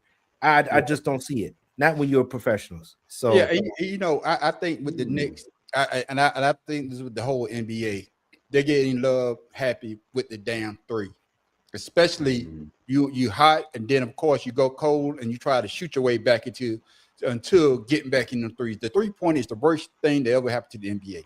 No. What I'm talking about. No, what reason why I say that, Pharaoh. I agree. I'm gonna say that. And reason why I say that, Pharaoh, is because when you watch any basketball, from Little League, whatever, everybody runs down court and everybody pulls up for a goddamn. Why? Everybody will be Steph Curry. That's right. But back you blame Steph Curry for the new trend in the NBA. That's what you blame. Because back in the day, they only had 1 3-point specialist. That's right. And everybody now is a 3-point specialist. But the thing about not every team had a 3-point specialist. Even my man Farrell, you try to get me hot, his bitch ass ain't playing right now. His bitch ass needs to work out. He need to do something. His bitch ass ain't playing. I got some stats for him. Yeah. Thibodeau held. Thibodeau held the feet to the fire. See, Thibodeau would have called a timeout. See, Thibodeau is defensive minded head coach. You missed 3 shots. Thibodeau's calling the timeout because you ain't doing something right. Yeah. Changing the rules, ruining the NBA. I believe that too. But like I said though, with the rule change, but y'all blame Steph Curry for shooting threes and running back the other way before it goes through the net. That's what niggas is trying to do now. Yeah, you blame Damian Lillard for pointing to his wrist when he fucking shoots the 3. Yeah. That's who you blame. Yeah, because like you said, you had Ginobili that possibly would have made it. Dale Curry was one of the first. You had Glenn Rice. But that's what I say. But what I'm saying is that they were 3-point specialists. Everybody had a 3-point specialist. Now all 5 players on the goddamn team is a 7'7" center should not be shooting 3 points. I don't give a fuck. Oh, you blame Dirk Nowitzki for that position. I understand you can shoot, but I digress, man. I digress, Tim Dahl, because my Sixers is 1-1 with the Boston Celtics. But I don't get Tyrone Maxey. It wasn't for Maxey. Thank you, but that's what the question is. With Tyrese Maxey and VJ Edgecombe combining for 59 points to even the series 1-1. Are the Sixers suddenly a real threat despite missing key bitch ass player in B? It doesn't say that, but I got to put the key bitch player in B up there. They might win this series, but they're not gonna do nothing. I got you, man. What you got to say about it, Tim Dog? Boston, they just didn't do a good job on VJ. They could hit the threes. Tim Dog, they could hit them threes that they was hitting. Because we lost by 32 points that first game. We lost by 32 points that first game. Go ahead, Tim Dog. I mean to cut you off. No, you good. I mean, it was just Boston. They just didn't play defense, and they let VJ Edgecombe just come on down for. I mean, he was lighting them up because he wasn't doing that the first game too. Yeah. But Maxey, that speed. I think Maxey hit like 6 threes in a row. I think he had like 6 threes. Oh yeah. Yeah. Man. And that's what happened. Boston, they didn't play defense. Now they got to go to Philly and try to make up. Yeah, they need to try to make up, Pharaoh. And to the point that I say, man, my damn camera, that automatic shit keep kicking on, keep lowering me down. I go up and lower me back down. I'm gonna turn it off again and shit going. But I digress. Yeah, like you said, Pharaoh, I should have saved my money. I should have kept my same cheap camera. I want to have this issue. I want to see fast. Now the shit moving on me. Look at it. Watch this.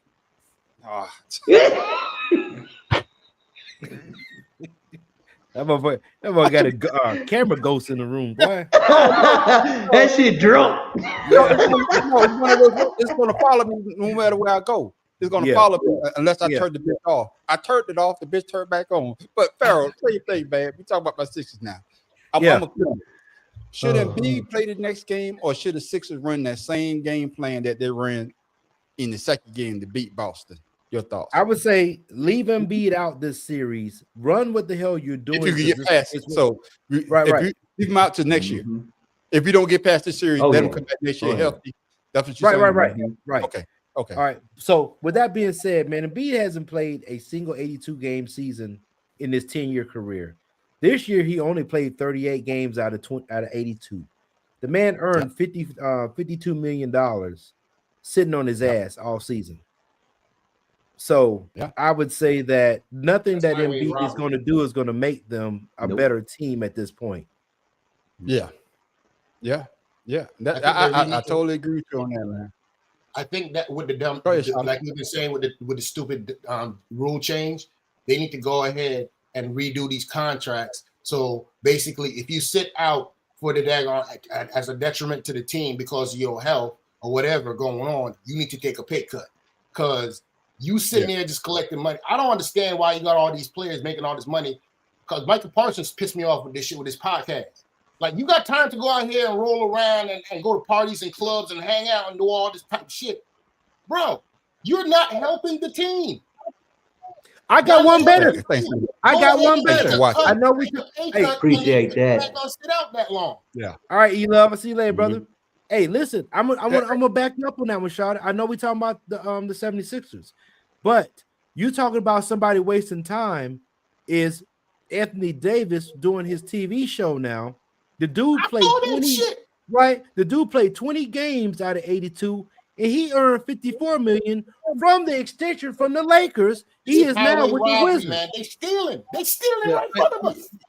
It's the fact that, man, and I'm gonna go back to when I fell in love with basketball, which is late 70s, early 80s, because I tell everybody that's why my handle for a lot of my stuff is Dr. J, because Dr. J is my favorite basketball player of all time. You know, I even call LeBron James the GOAT, but he'd never be the greatest to me than Dr. J. Hands down. That's when I fell in love with basketball, because my uncle, rest in peace, he used to cry, and then became a trader, then became a Spurs fan. But back growing up, he was a Sixers fan. He used to cry when Dr. J used to lose, and he made me a Sixers fan. And I tell people all the time, out of all the teams, because growing up I was a Steelers fan, then I became an Eagles fan. But the only team that I never change is the Sixers. That's my team, no matter if we win one game or we win 82 games. That's always going to be my team. Right. But Dr. J made you want to watch basketball. And now, like they say, these players, they're making so much money. It's about their brand, not the team. Right. That's the way I see it. I could be wrong. I could be wrong. You got it right, man. You got it right. Some players out there that love basketball so much, that's all they ever want to do. But I believe that some players, their brand is worth more to them than their actual play on the court or the field or the whatever. You know what I'm saying? I think it's different for women's sports, because women's sports, they don't get paid like that. That's why I believe they love the game way more than the men love playing the sports that they're in. The women have to pour more energy into everything they do than the men. The men know that they could just come up half-assed and they still gonna get their check. Still get that big contract.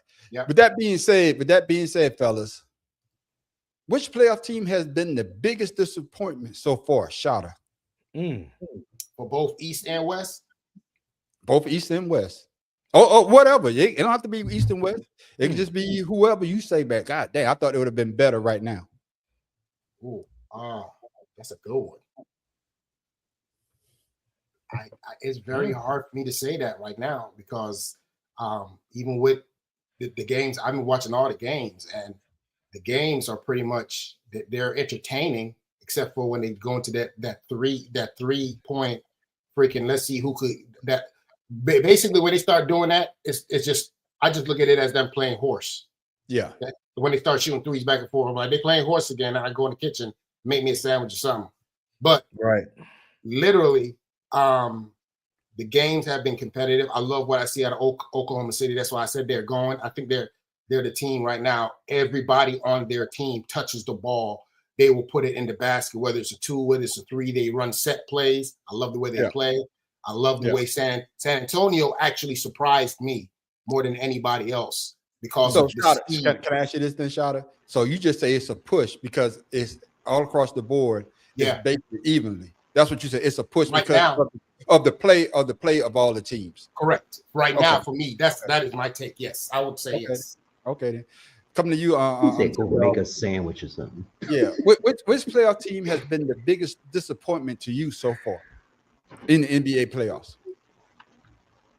I kind of agree with Shada. It's still too early to say, but man, I can't call it. Except, I mean, I can't call it. They're all balling pretty good. Oh yeah, everybody, even with Oklahoma City, you know, even though they're winning, they still have to battle. Yeah, they have to battle. You got to play. Yeah. Okay. What about you, Farrell? Are you gonna push too, or you got a team that you're gonna say that's really these teams sucks? Hey, Well, the team that who lost by 30?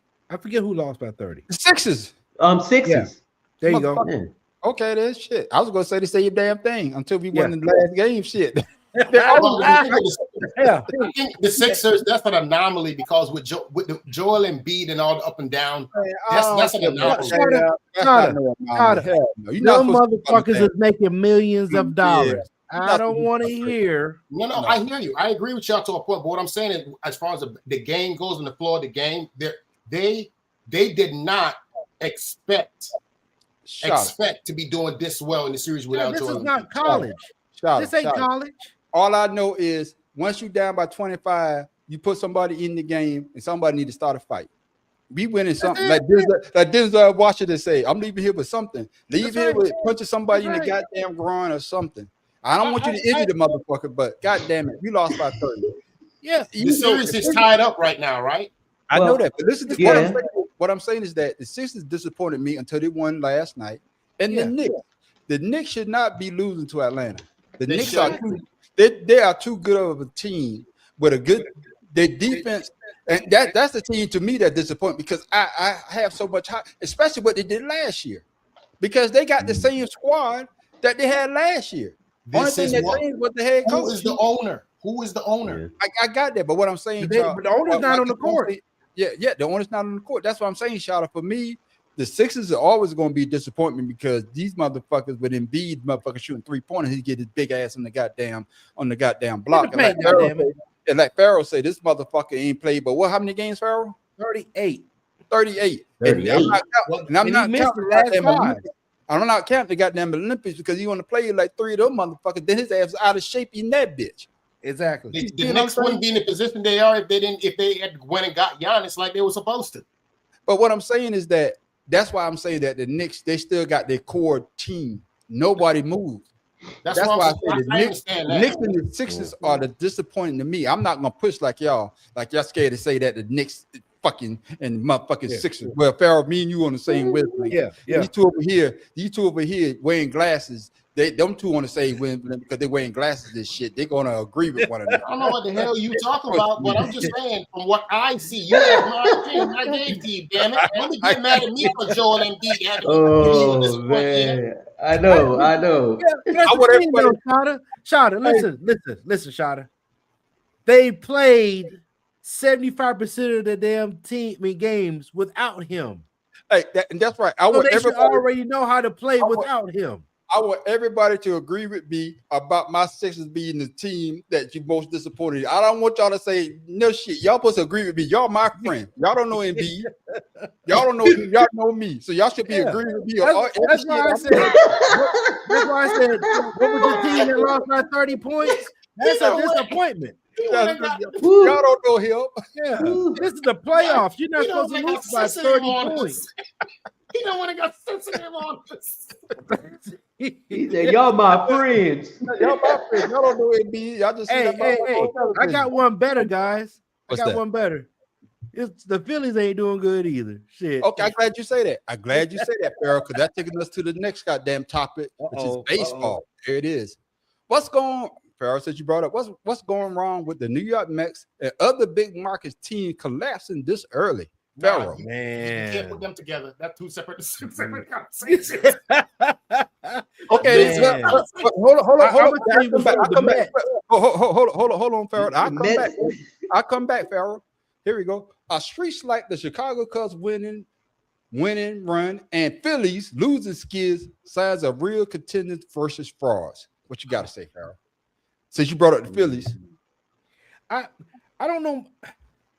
Chicago has been winning the past 3 seasons. Yeah. Right? Because I think they've been winning the past season. Now, the Let's wait till Phillies, mid-season. I'm going to tell you what's wrong with the Phillies, and you know what I'm going to say what's wrong with the Phillies. Same dude. Y'all that we got a got certain from player y'all. on the Phillies that the Nationals had, Yeah. and that's why you're losing. As And soon you as- don't have and they don't have good pitching. As soon as y'all got rid of him, y'all won the damn pennant. Y'all won the pennant right. after y'all won the World Series too. And guess who struck out during the World Baseball League? That motherfucker. Ooh. So with that Ooh. being said, the Mets gave too much money to Acuna. Yeah. Yep. What now? Acuna, whatever his name is. Well, I thought you said a coon, but that's why I said. I'm sorry. What's that Mets player that got that $700 million? Yeah, No. I know what you're talking about. I got you, but So you I gave thought- $700 hold on, something Carol. million dollars to this dude. I thought you say the Mets made a mistake when they gave that money to a coon. I'm like, that's why I said, what now? I thought you done called a motherfucking man a coon. Harold, God Harold. Hey, man on the street. Man on the street. Got him. They ain't no more. They ain't no more black players in the Michael, MLB no more. They all Hispanic. All, now. all I heard was a coon. Y'all know that's my favorite saying I'm in my like, he video. over here talking to Marjorie Taylor Greene now. What the heck? A Yeah, clone. so and I don't know. The Mets are playing like they playing like the Savannah Banana League. Listen, Shit, I don't the know what the Mets hell do going this on. every Yeah, couple I years. got The Mets do this every couple years. got They do it since I've been got here in this country. Every They winning couple right years, now. the Mets Yeah. do this. Well, they in What's going last on? place. That's all that matters. Yeah. Losing streak. Mm-hmm. All right. Tim Dog, back to my original question. Farrell made me switch it up. What's going wrong with the New York Mets and other big markets team collapsing early? Because I think the Astros are losing as well, aren't they? The Astros don't look too hot. I don't think they have a winning record either. I could be wrong. Houston. It's Somebody early correct in me. baseball. Somebody correct me if I'm wrong with the Houston Astros. What's your thoughts on that, Tim Dog? Competition, man. I mean, when you think about it, a lot of with baseball, you don't have the salary cap, so you go out there and overpay like the Mets did. Yeah, Houston in last. that's what I'm saying. So Yeah. So Yeah, because Houston been in the World Series the last couple of years. Mm-hmm. Winning what? At least 1 or 2. I could be wrong. I think 1 or 2. They went last 2. year. Yeah, they went 2 and 1 out of them. That was with Dusty Baker. Farrell, I need you to fix your With damn Dusty. camera. Your Man, ass I'm right here. You talking, but you was talking, but you talking. Your face just got that military, like you taking a military picture. I'm just telling you, man. Go back and watch the video. I'm like, going on here? I'm like, this motherfucker taking a DA photo the whole time while he talking. What the fuck? But bullshit. I need one of your follow screen. Cameras. Listen, the Mets have had this issue. It's the same thing that's been with the Mets for the last couple of years. Inconsistent pitching, sneaky offense, defensive mistake, roster reconstruction, injuries, expectations, division competition. They are. Listen, if it's wrong, the Mets got it.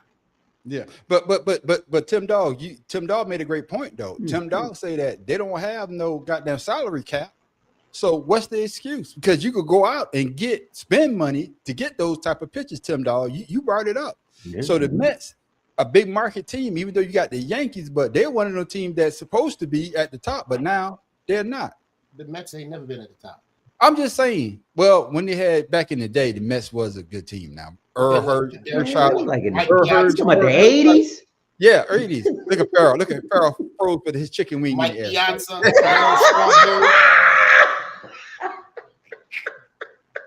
Man, I was reading, man.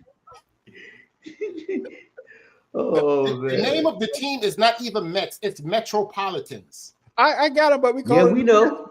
I know. So I'm just saying. the only thing Metropolitan we know is an ice cream sandwich.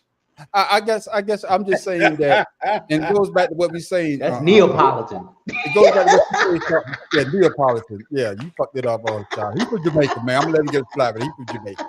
So with that being said, Tim Dog, you brought it up though. We talk about all these teams that have all these great salary, not salary cap, but they got all these players that they got to pay. Is it already panic time for high payroll teams underperforming expectation? The season just started. They got 182 games, so 62, man, 62. 160. Well, I got 182. Well, I gave him 20 most. You get 80, and you get 82 because of the NBA. That's what because talk about I don't watch baseball like that either, though. I don't watch baseball like that either, so I ain't gonna lie to you. You need all the Thank you, Farrell. Thank you. So can they turn it around, Tim Dog? Or like I said, this is the early. You know, some teams get hot the second part of the season, though.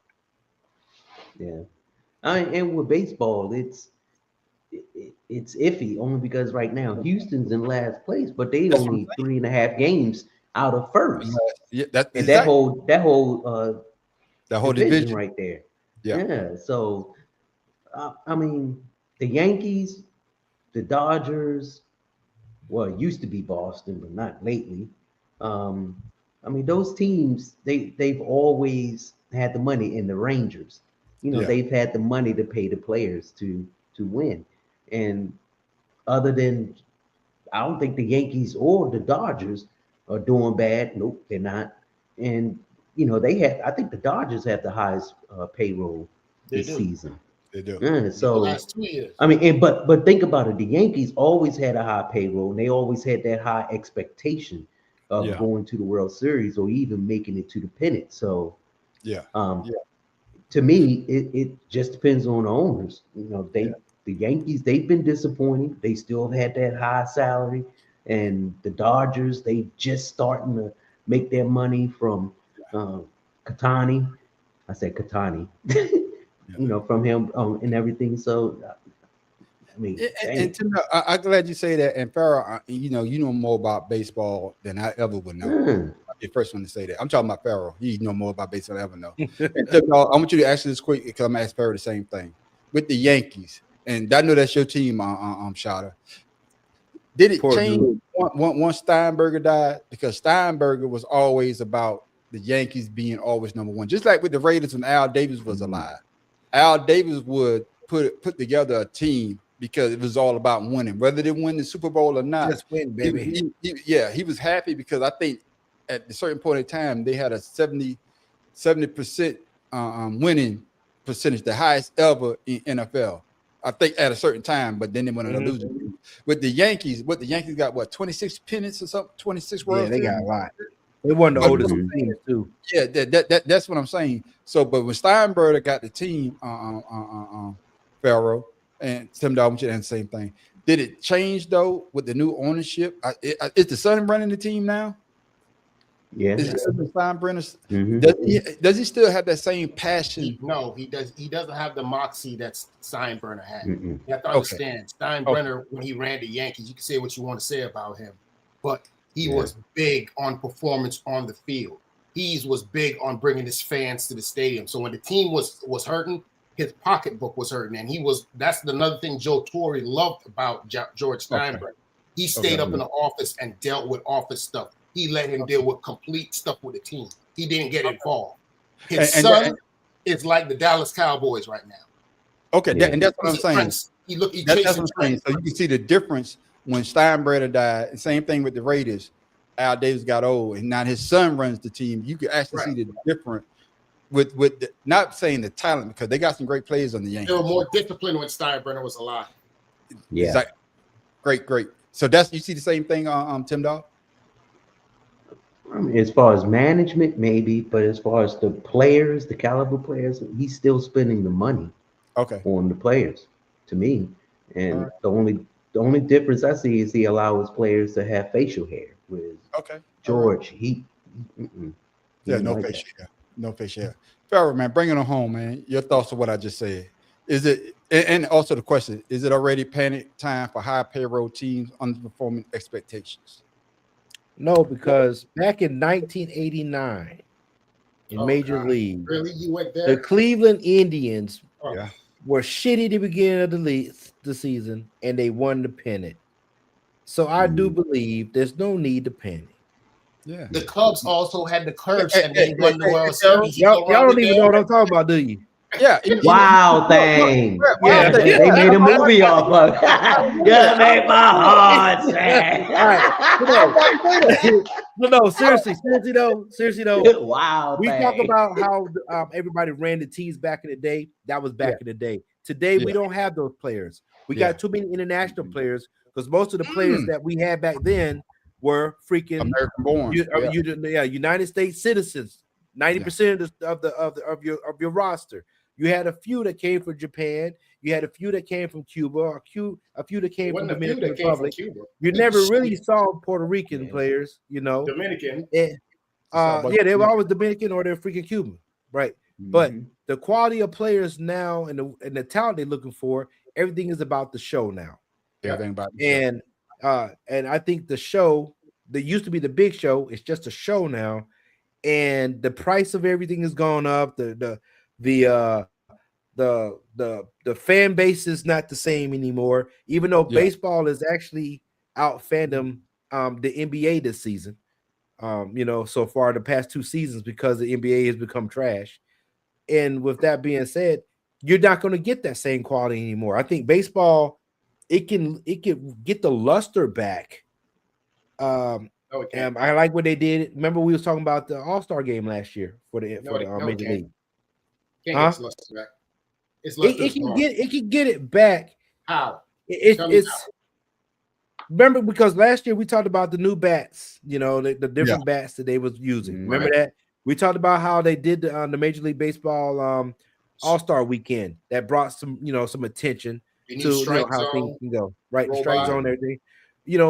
It's going to take that type of stuff to get back into it. But at the end of the day, fans don't play baseball like we did growing up. No. And that's my point, Pharaoh. And the thing about baseball is it's taking away from the skill of the players. You want to see that guy with the arm in right field. You want to see the damn shortstop turn them double plays and stuff. Baseball is becoming so freaking, like you said, a show where stuff happens now. It's like, oh yeah, it's a joke, this, that, and the other. Back then, I used to watch the All-Star game because I wanted to see the home run derby. But now it's become so commercialized that it's like, come on, man. Nobody want to watch I would say this, and we all can agree to this. When they started taking the names off the parks, and that's all parks, NBA, everything, and they start putting these businesses on them, that's when we started losing the love of the game. Because we wanted to go to RFK, we wanted to go to Fenway Park or whatever case. You start putting these other names, like nobody want to go to Mercedes-Benz Dome. Give a fuck about the Mercedes-Benz Dome. Let's go see the team play. There's no characterization of your professional teams anymore. We're the last dying breed of enjoying the purity of the sport. We're the last transition. I gotta get Tim Dog in here. Tim Dog, what you gotta say what the brothers just said? No, I agree with Farrell. I mean, I remember growing up in the summer, we always played baseball. In the winter, we always played football. Man, y'all had to stick in the rim. You had to stick in the rim. Man, shut up. At least we had concrete and grass. You had the dirt. That's all right. Go ahead. No, but think about it. In the spring we played basketball. So we growing up, we played the sports that we enjoy. Only because we played them, and we mimicked the people. Thank you. So now you see mimicking, but it's mimicking everybody shooting threes. Everybody want to hit the long ball, and it becomes like Farrell said, trash. I would say that I remember Show's day when the Bulls played the Lakers. I believe that 91. That's the first time they won. When Jordan did that shot, Jordan could have dunked that ball with that one shot, but when he switched hands, man, everybody went outside to try to do that shit. Go up and switch hands, and everybody went outside. To I remember that shit. You know what I'm saying? That's what I thought Jordan was. Well, I mean, we watched the pitchers. We watched who was great pitchers. We watched the fielding of the players. We like to see certain outfielders. Like I told you, my favorite dude was Dave Winfield and Andre Dawson. They taught me how to be great, good outfield players. Don't forget about Bo. the Baltimore Orioles had your man, the shortstop guy. Carl Ripken. Cal Ripken. All right, yeah, you know what I'm saying? You have players that you wanted to emulate when you played these games. Everybody's putting up the ball. Jordan, you know what I'm saying? You know, or trying to run the ball or throw the ball like Dan Marino or some shit like that. Everybody trying to mimic a player. I don't hear none of these kids out here today trying to mimic somebody. No. Yeah. Nope. You know, I don't get it. You know, I don't get it. Before we go to Tim Dog got discussion of the week. Man, I had my grandkids here on Sunday, right? And we were watching the Knicks play Atlanta. and my damn one of my grandkids. Oh no, I don't know if it's Jayla or Jada because I couldn't see their face when she said it. She's like, "Oh, Atlanta playing Trey Young the GOAT." I couldn't do nothing but laugh. And Trey Young ain't even on the team no more. No, like I say, I got to look at him face to face. I could tell them apart. But the other two was like, no, he with the Wizards right now, so they know basketball. They love basketball. Okay, but just the fact that one in Atlanta, Trey Young the GOAT. That's Trey. No, that ain't Trey Young. And the other one said, no, he played with the Wizards.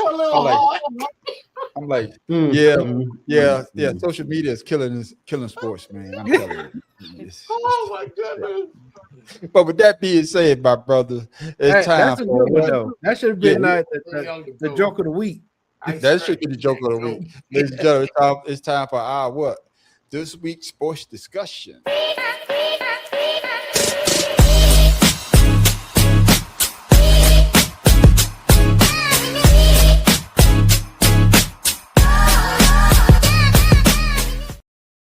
Tim Dog, what you got for us this week, my brother? What I got for us today is the new WNBA CBA.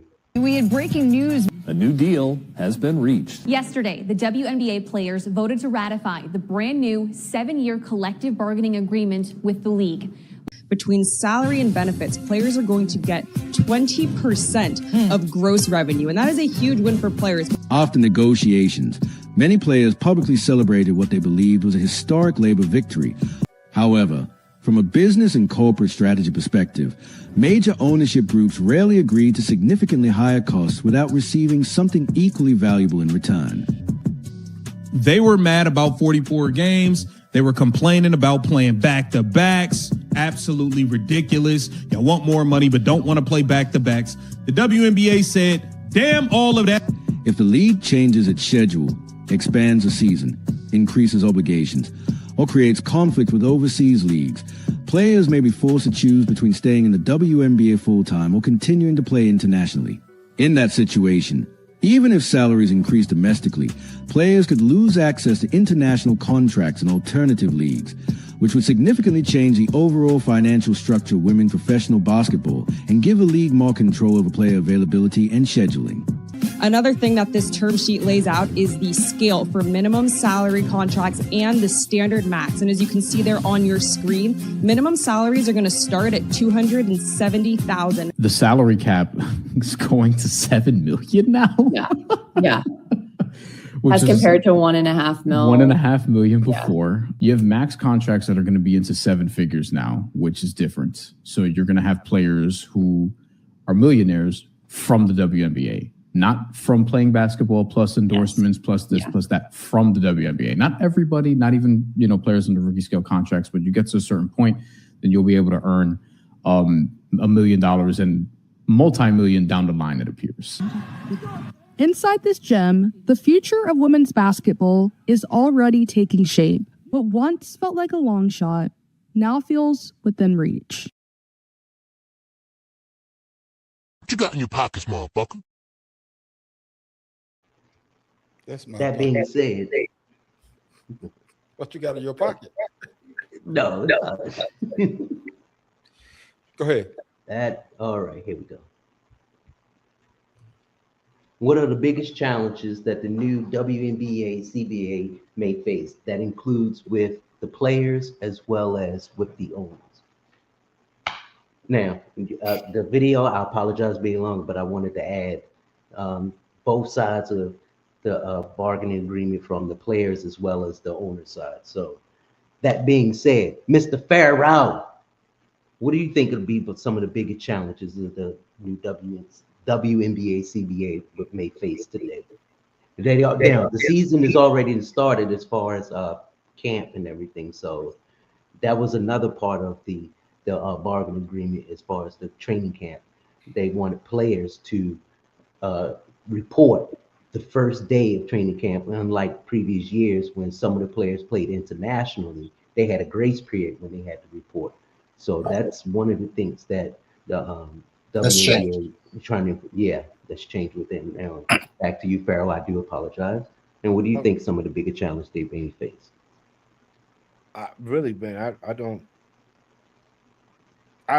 follow the WNBA and stuff to know too much. I would say that if you're going to pay the women the money that they're proposing, then yes, you should do the same things as how they have the men come in and do whatever the case is going. But the only reason they having this issue is because the women wasn't getting paid and they had to go somewhere else to get money. So now if you want to make these changes, I don't know, technically I really don't know if this $7 million cap space is even enough money to have them change up the way they do anything. Because now you're looking at endorsements and stuff to take the place of the money that they're going to be missing. That's if they even have that. So I don't know, man. The endorsements are separate. I know that. What I'm saying is to make up the difference of what they would make if they went and played overseas. Oh, okay. Now you got to report. You see what I'm saying? You got to report now where they was playing overseas at that point to make that money. So unless they have endorsements to make up that cap difference or that salary difference or whatever, then I don't know if it's going to hurt them or make this better. I don't know really. Well, to answer your question on that, it's going to help them more than it's going to hurt them, for the mere fact that when the women leave to go travel overseas, they most of the time, believe it or not, they have to pay for their own tickets to get there. The team doesn't take them until they get there to the hotel. Then they have incidentals and all the other stuff that they have to pay outside of the country that they don't have to worry about. So there's a lot that's going to happen from this deal that the women didn't have. The mere fact that they're getting 20% of any merchandise that come to the team, that's big for everybody on the team, because everybody in the WNBA is not a superstar. So if you don't get the exposure, unlike the men do, you're really not going to get no daggone extra money. Now, what the problem I see that's going to happen with your question, Tim Dahl, with the CBA is the fact going forward. Now, when you limit those players to playing international. Oh, Shada. There's no problem with my question because I created it. No, that's why I'm asking you about your opinion for it. So it's my question. I didn't say that I was just making a statement. I wasn't making a fun of your question.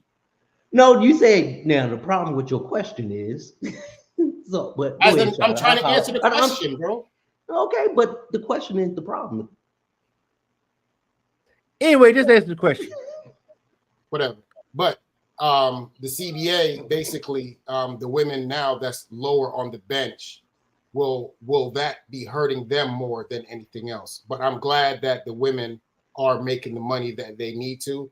The major thing that's I think is going to face them this year is the fact that we have somebody in the White House where monies are being tied up. So in lieu of everything that's happening because of the economy, people are not buying tickets this year to go to games. So the WNBA, the revenue that they made last year is definitely going to take a hit this year because not that many people are going to go. Yeah. And CBA is what? What's the CBA? College basketball? No, collective bargaining. Collective bargaining agreement. Collective bargaining agreement. Yeah. I would say with the collective bargaining agreement, Farrell. I'll just fucking with you with that. I am. I'll just fuck with you, man. Hey, with the CBA, man, what it's going to boil down to is that if you look at the WNBA, they never made a profit the whole time that the league was around. So now the owners, they want their money. Okay, now that we're going to pay you this amount of money, we want the product to make money for us. And that's what it boils down to. It's always going to be that bottom dollar, because I believe what's my girl? She signed for 4 years to $5 million, but then the same Leah Boston got 5 years with more money. So now the product needs to be better The product needs to be better on the court, and that's coming from the owner side. I think that the product is a great product that they're putting out because the girls are more technically sound than the men. The only issue that I have is with they don't know how to market their key players. They every time I look, it's the same person that they say is the, I can't stand that bitch. But I'm just saying, for some reason, she never did anything to me, man. But I'm just saying, they putting the league on her shoulders when you got other great players. Some of them don't make that. Well, you know why they're doing that? Yeah, but I'm just saying, some of the players don't make that $1 million deal. But now that they're getting paid, the owners and the players are responsible for taking the WNBA to the next level. And hopefully, you know what I'm saying, the contracts will go from $7 million cap space to 10 million, 20 million. You know what I'm saying? So I believe that this CBA is a step into the right direction. That's just my opinion. What about this? You talk about marketing it. What Shaq made a great point. Do the same thing that they do in women's volleyball with men's volleyball. Lower the damn net 7.5 inches, like they do the net for the women's volleyball, so you could possibly have a couple dunks here and there in the game to make it more interesting. Yeah, but we then don't again, need that in the women's game. Yeah, and that's what I'm about to say, because now they got women now that actually can dunk the ball. Correct. Back in the day, back in the day, we didn't have as many women, but now you got 10, 15, 20. So the progression of the women's game. How many men dunk the ball, guys? I got that, Farrell. But we talking about the women, though. We talking about the women's side of the ball. I know that, but how many men dunk the ball, guys? But so Farrell, you tell me we can only watch 10 women dunk the goddamn ball? Okay, Farrell, I'm gonna give you a perfect example. Back in the 50s, Farrell, how many people dunked the ball? I don't know. I wasn't alive. Okay, if you watch film though, there wasn't that many men dunking the ball back in the 50s because it was that was illegal to dunk the ball. It was illegal, but it was illegal. How many men shot an actual jump shot the way that we shoot jump shot today? That's why I say you're not making a point, man. No, I'm making a point because it's a progression. It's a progression. Yeah, you may have 10 players today that could dunk, but who's to say 5 years, 6 years from now, the women's are dunking? They have something to work I'm not saying they dunking. Well, unless you change their bodies physically, we ain't gonna see that shit while we alive. But yes, you have, because you don't know that. No. We're not gonna see women jumping through the air from the free throw line. I'm not saying that. You're moving the goalposts. You just went from jump to jumping to the free throw line. Come on, bro. Yeah. You're going to the street. What I'm saying is that in women's sports, we have seen the progression. We have seen the progression of how physical the women have been. And that's what I'm saying. With the WNBA, we're going to see that progression. So that's why I say don't lower it. Leave it where it's at, because the women are going to catch up to the men. I'm not saying they're going for the free throw. I'm not saying they're going for the free throw. Make sure the basketballs are the same size then. Why don't you fucking do that then? Make the basketball the same circumference. Hey, all I know is that it doesn't matter, because some of the damn men, the basketball still too goddamn. I don't care about the men. We ain't talking about the men. We talking about the women. You want to lower the goddamn goal, make the basketball the same. But Farrell, and make it the same. Do you just not like women's sports? Dang, Farrell. Do you just not like women's sports? Is that what the problem is? Hey, you want equality, niggas? Hey, man on the street, you said something very important, that the owners want to make money off this, and the only way they're going to make money is by extending the game, starting next season, and then from there they're going to add even more games, which their plan is to also have more control over the players through their salary. And if you sign a contract, some of those contractors say you can't play overseas. Yeah. Now, so but that's the fact. The fact of the matter is, right. As long as you pay the players don't want to go no place else. But that's the whole point that the new CBA and what the owners are trying to do, prevent them from going overseas, so that they can invest in their product and their investment, so that nothing else can happen to them, get injured while they're overseas playing. The only thing I don't like about the WNBA is that the way they set up their draft, because soon as they draft. Soon as the season ends for the women, they do the draft, and then the season starts right after that. They don't get no time from college to the pros to run. And that's the only thing I don't like, how they got it set up. Because they season start right after the goddamn draft. I think it starts April the 25th. You know what I'm saying? So basically, they only had 2 weeks. If you got a chance to get drafted into the WNBA to start, not like with the NBA. Once the NBA season, those guys got at least 4 or 5 months. The NFL got at least 4 or 5 months before the season start. These women, I think they can work out. Yeah, I think it's that'll come to my last.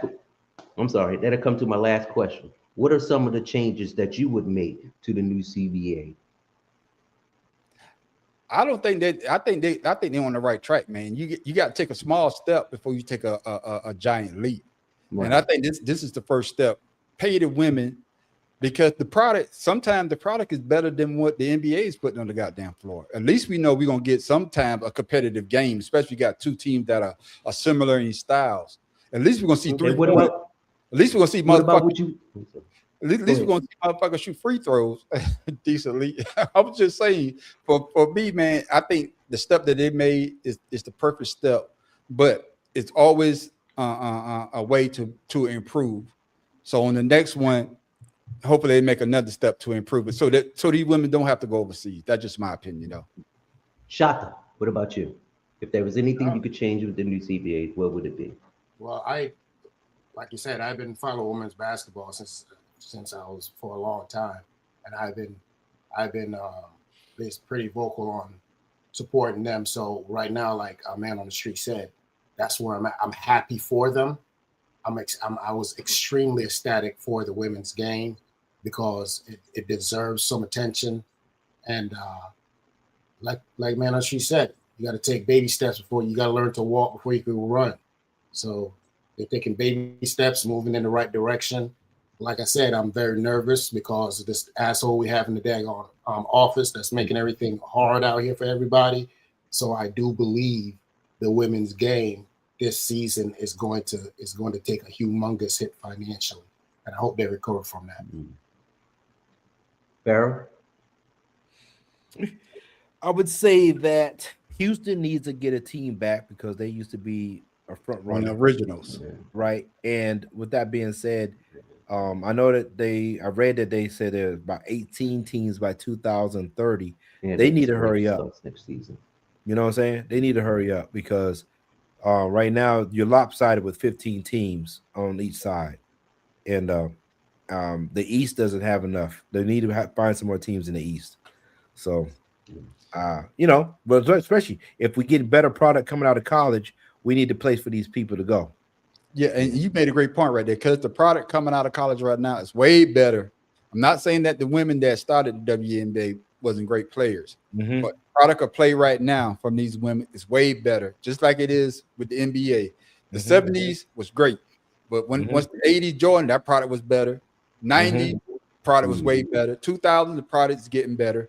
Now you should take a step back because the motherfuckers shoot too many goddamn threes. But hopefully the product will get better again. There we go. Oh, Lord. What's up with y'all in threes? Well, we know, like I said, the rules of the NBA, and when they took Greg Popovich's idea of just resting players to a whole new level, another level, where motherfuckers are only playing 20 to 38 games and getting $50 million.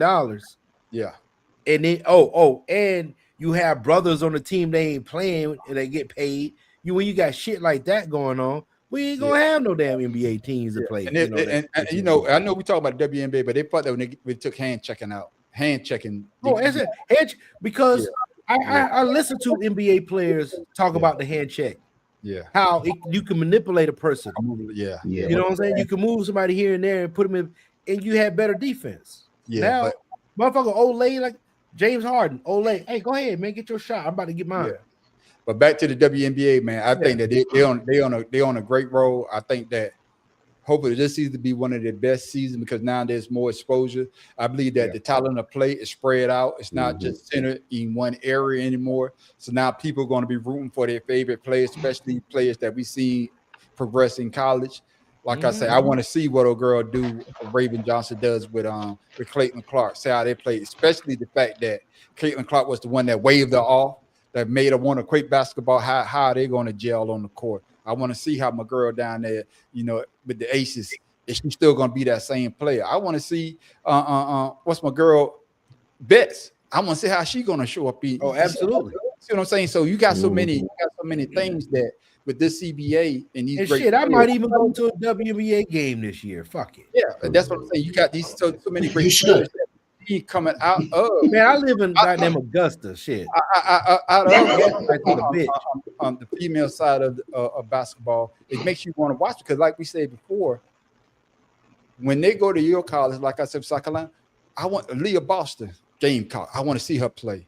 Asia That's why I'm interested to see this year how she going to play with Ray. Man on the street. I wonder why you didn't take your ass over to University of California.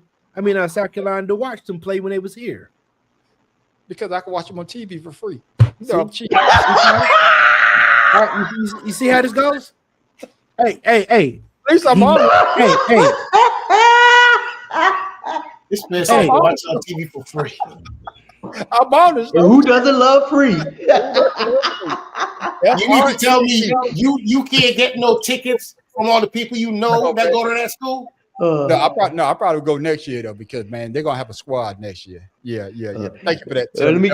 I'm just gonna close it out real quick. The WNBA launched in 1997. The first CBA was established in 1999. They've had CBAs several times, but each time expanding player salaries and benefits. Their games, they're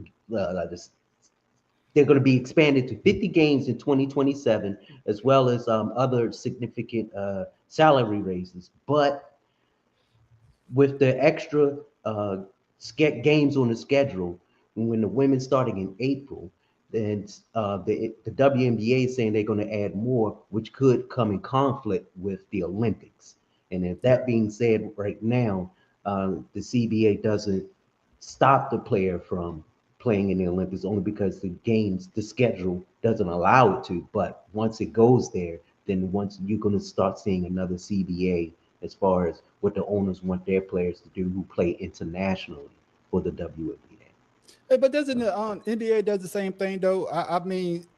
Yeah, right now they used to stop for the Olympics and allow the players to play. But with the game expansion going out so far, and the owners are saying, hey, we want our money. See, now you start coming into the money. I'm just saying, doesn't the NBA does the same thing though? They have NBA tryouts for the teams they want to play, and then no. What I'm saying is during the year of the Olympics, the WNBA will be playing. So once they expand out, and then that's when they're probably going to do another CBA to, because you want the international players to play for their country, but you can't play for your country if you're under contract with the WNBA. Fuck their country. Fuck their country. I'm doing my Trump right now. Fuck your country. That shit. I'm just saying that's something that's going to be coming up then. But that's I'm just joking, ladies and gentlemen. I'm not being a Trump. Hey, I want all the women and men to play for their country. Thank you for that discussion, my main man, Tim Dawg.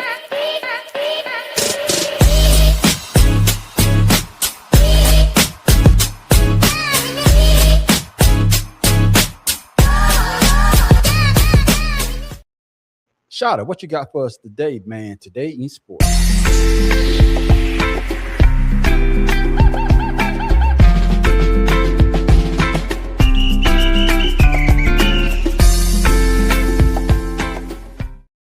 What you got, Shada?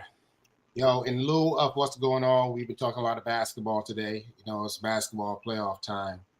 In this day in sports, in 1947, the first Basketball Association of America finals was played. The Philadelphia Warriors beat the Chicago Stags 83-80 to take the inaugural series 4-2. 1947, the first Basketball Association of America finals. That's right. The Philadelphia Warriors, who is now, that's why I say every time the Golden State Warriors win a championship, I get another ring because they started out Bro, I have never played spades with you, bro. Never. They started out in Philadelphia, then they moved to Golden State. So you cannot be on the same table with me. Just like the Minneapolis team, Minneapolis Lakers, when they moved to Los Angeles, they took the damn championship banners to the Lakers. So I'm taking those banners that they got to ask you about that in So Seattle and OKC. Hey, Seattle got a championship. Exactly. So the Thunder got 2 championships. So hey, I'm claiming the goddamn Warriors championship until the Sixers win another one, because we haven't won one since 1983. You cannot apply the end of the show rules to the daggone mid part of the show. I'm applying Jenkins' rule to them championships. Yeah, I don't give a damn what you say. Jenkins rules. Yeah. Thanks for that shout out, man. There it is.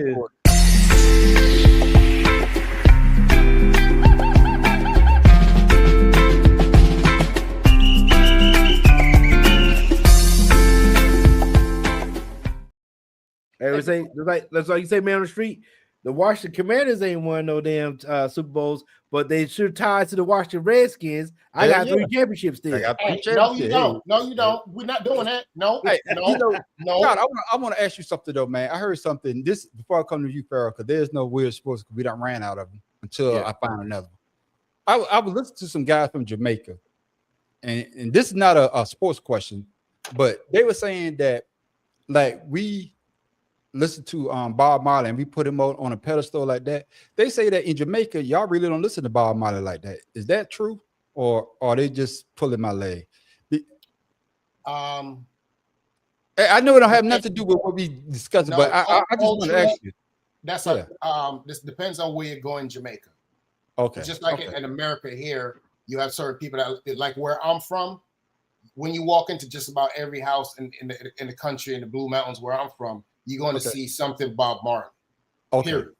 But as far as playing his music on a regular basis, like when you clean up the house and stuff like that, you might hear him mix in. But it's not just Bob Marley. It's always Peter Tosh and all of that mixed into one. It's not just focused on Bob Marley. Okay. All right. I just want to ask that question because I know he's in your video. I just want to ask that, man. I always want to ask you that. Then I saw him. I said, man, I'm gonna ask Shada. Well, Bob Marley is basically that's when you see Bob Marley, it's automatic Jamaica, period. He's the most recognizable figure out of Jamaica. Yeah. So people think that all Jamaicans listen to Bob Marley. No, there's some Jamaicans that won't even listen.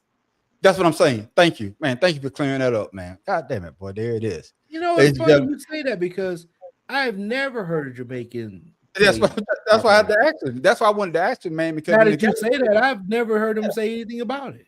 Because that's when I saw that, I said, man, I need to ask Shada, because the guy was like, in America, we put Bob Marley up here, but in Jamaica, he's one of our greats, but majority of the people don't listen to his music like we listen to here in America. Because well, you know what? I would say, like Shada said, they have more of an array of people that they know about what we don't. That makes sense. That makes sense. Thank you for explaining that to me, man. My main man, Shada. Ladies and gentlemen, it's time for my main man, Pharaoh King. What of the week?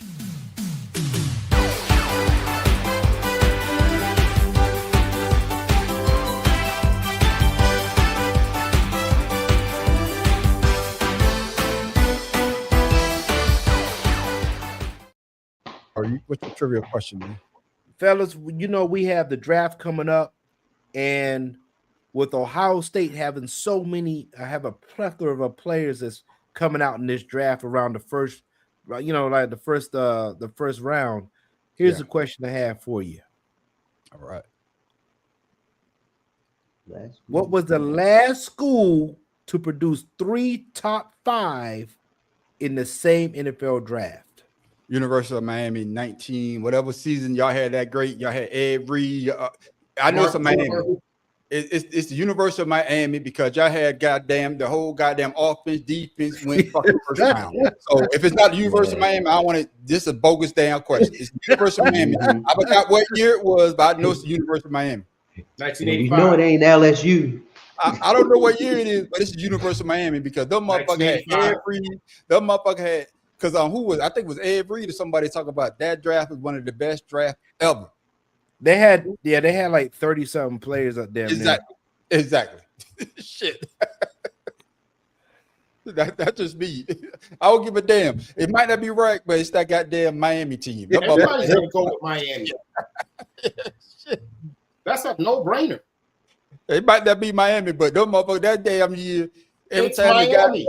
every time who was it, Tiger Boo went up He there. said but the It's last team to do Miami, it- bro. I got that, Tip Dog. I got that. But when Tiger Boo went up there, Tiger Boo Oklahoma with the first round pick, whoever, University of Miami. Motherfuckers Miami. the motherfucker down to number 7 with the first round pick, University of Miami. The motherfucker number 10 with the first round pick, University of Miami. First round pick, that year, motherfucker Miami. I know it might not be University of Miami. Shit. I think that Miami team has the most Hall of Famers as draft class too. That is true. Yeah. Yeah, Tim Dog, who you got, Tim Dog? I'm going with Miami.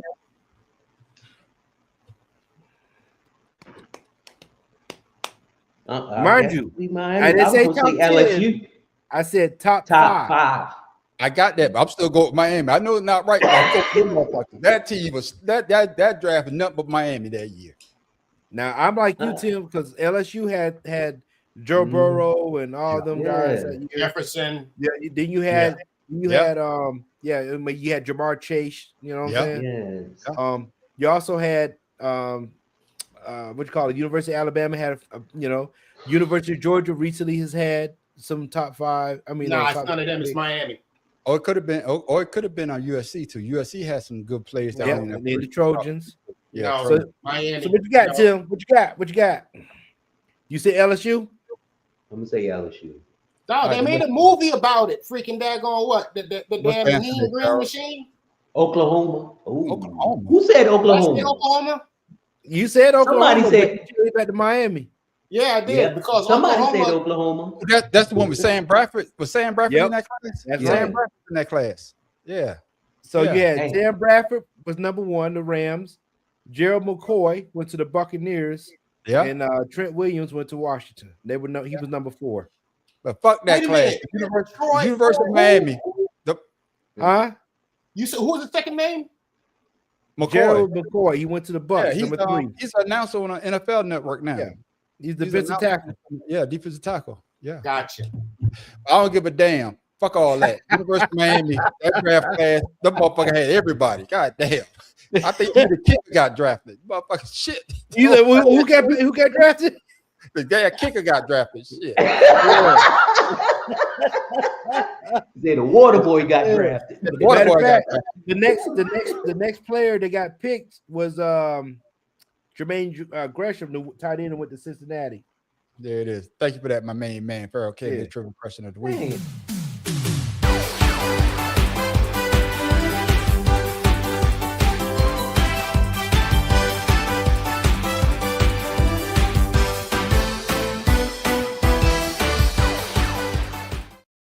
Ladies and gentlemen, before we go, we always like to give you something to think about, something funny, or better yet. Farrell King, what you got for the people before we go? Hey, well, this is for you, Tim Dog. This is for you right here, Tim Dog. Like them big girls, Tim Dog. Back hurt. There you go. That's why you have back surgery, Tim Dog.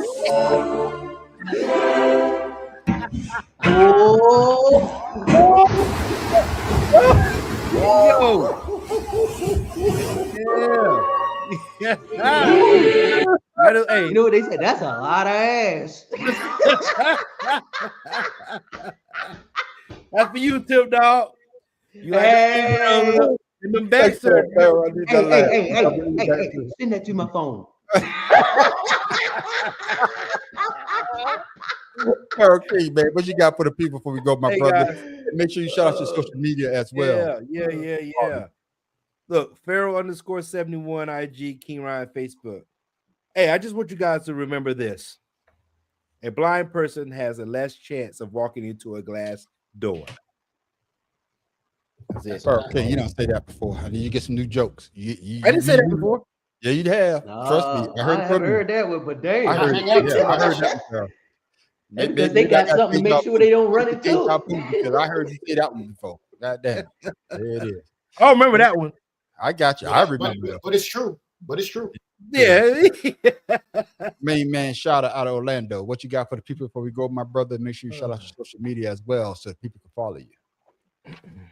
Yeah, I'm gonna have much for the people that see me social on this, so just read that and write it down if you want to talk to your boy. But I only have one thing for the people that just remember, every day that you wake up is a day that God has given you another chance to correct all the mistakes you've made in your life and just move on. Don't hold on to stuff. Get over stuff quickly because people speak before they daggone think mostly nowadays. So you have to keep that in mind. So remember, always move forward and don't let nothing hold you back, especially words, because those words can be forgotten over time. You are forever, and only you could dictate your destiny. I'll let your boy. Thank you for that, my main man. Shout out.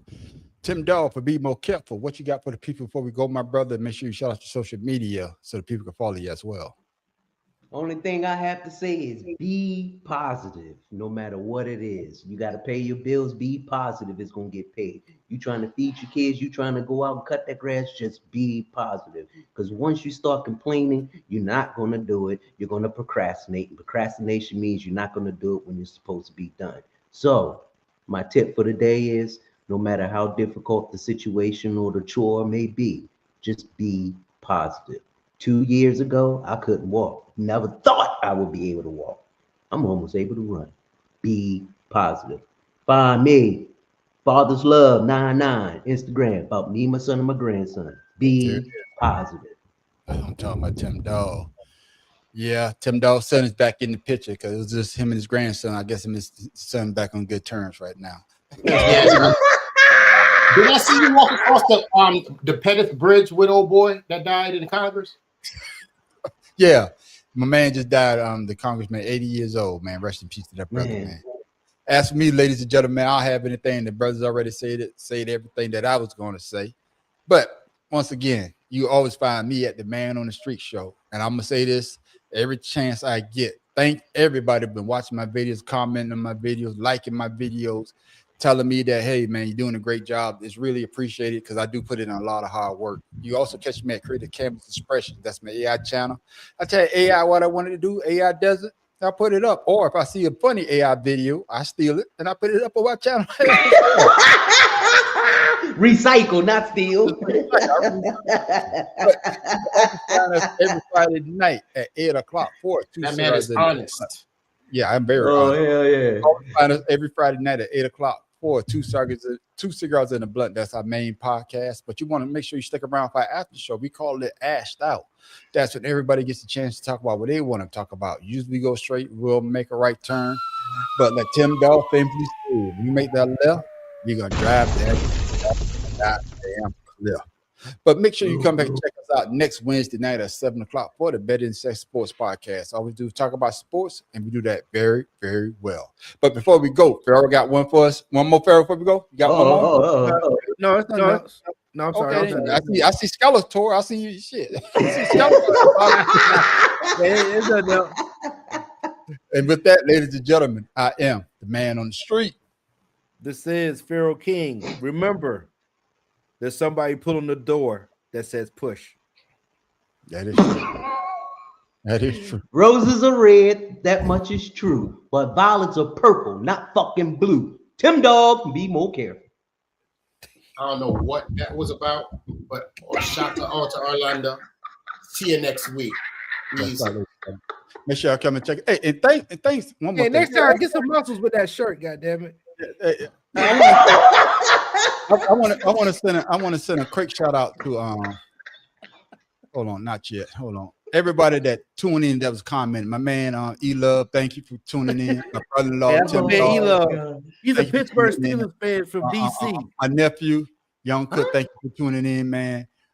Kanala, man, thank you. Manuel, Juan, hey man, thank y'all for all y'all tuning in and commenting on the show, man. Y'all don't know how much that means because that means that we are starting to branch out and starting to get other eyes on us. So make sure y'all tell your friends to come check us out as well. So thank everybody that was commenting and making the show better than it was.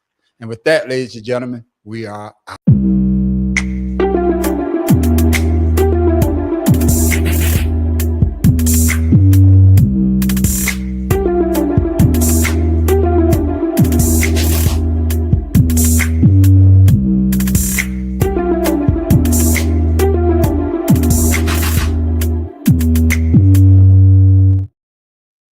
Get your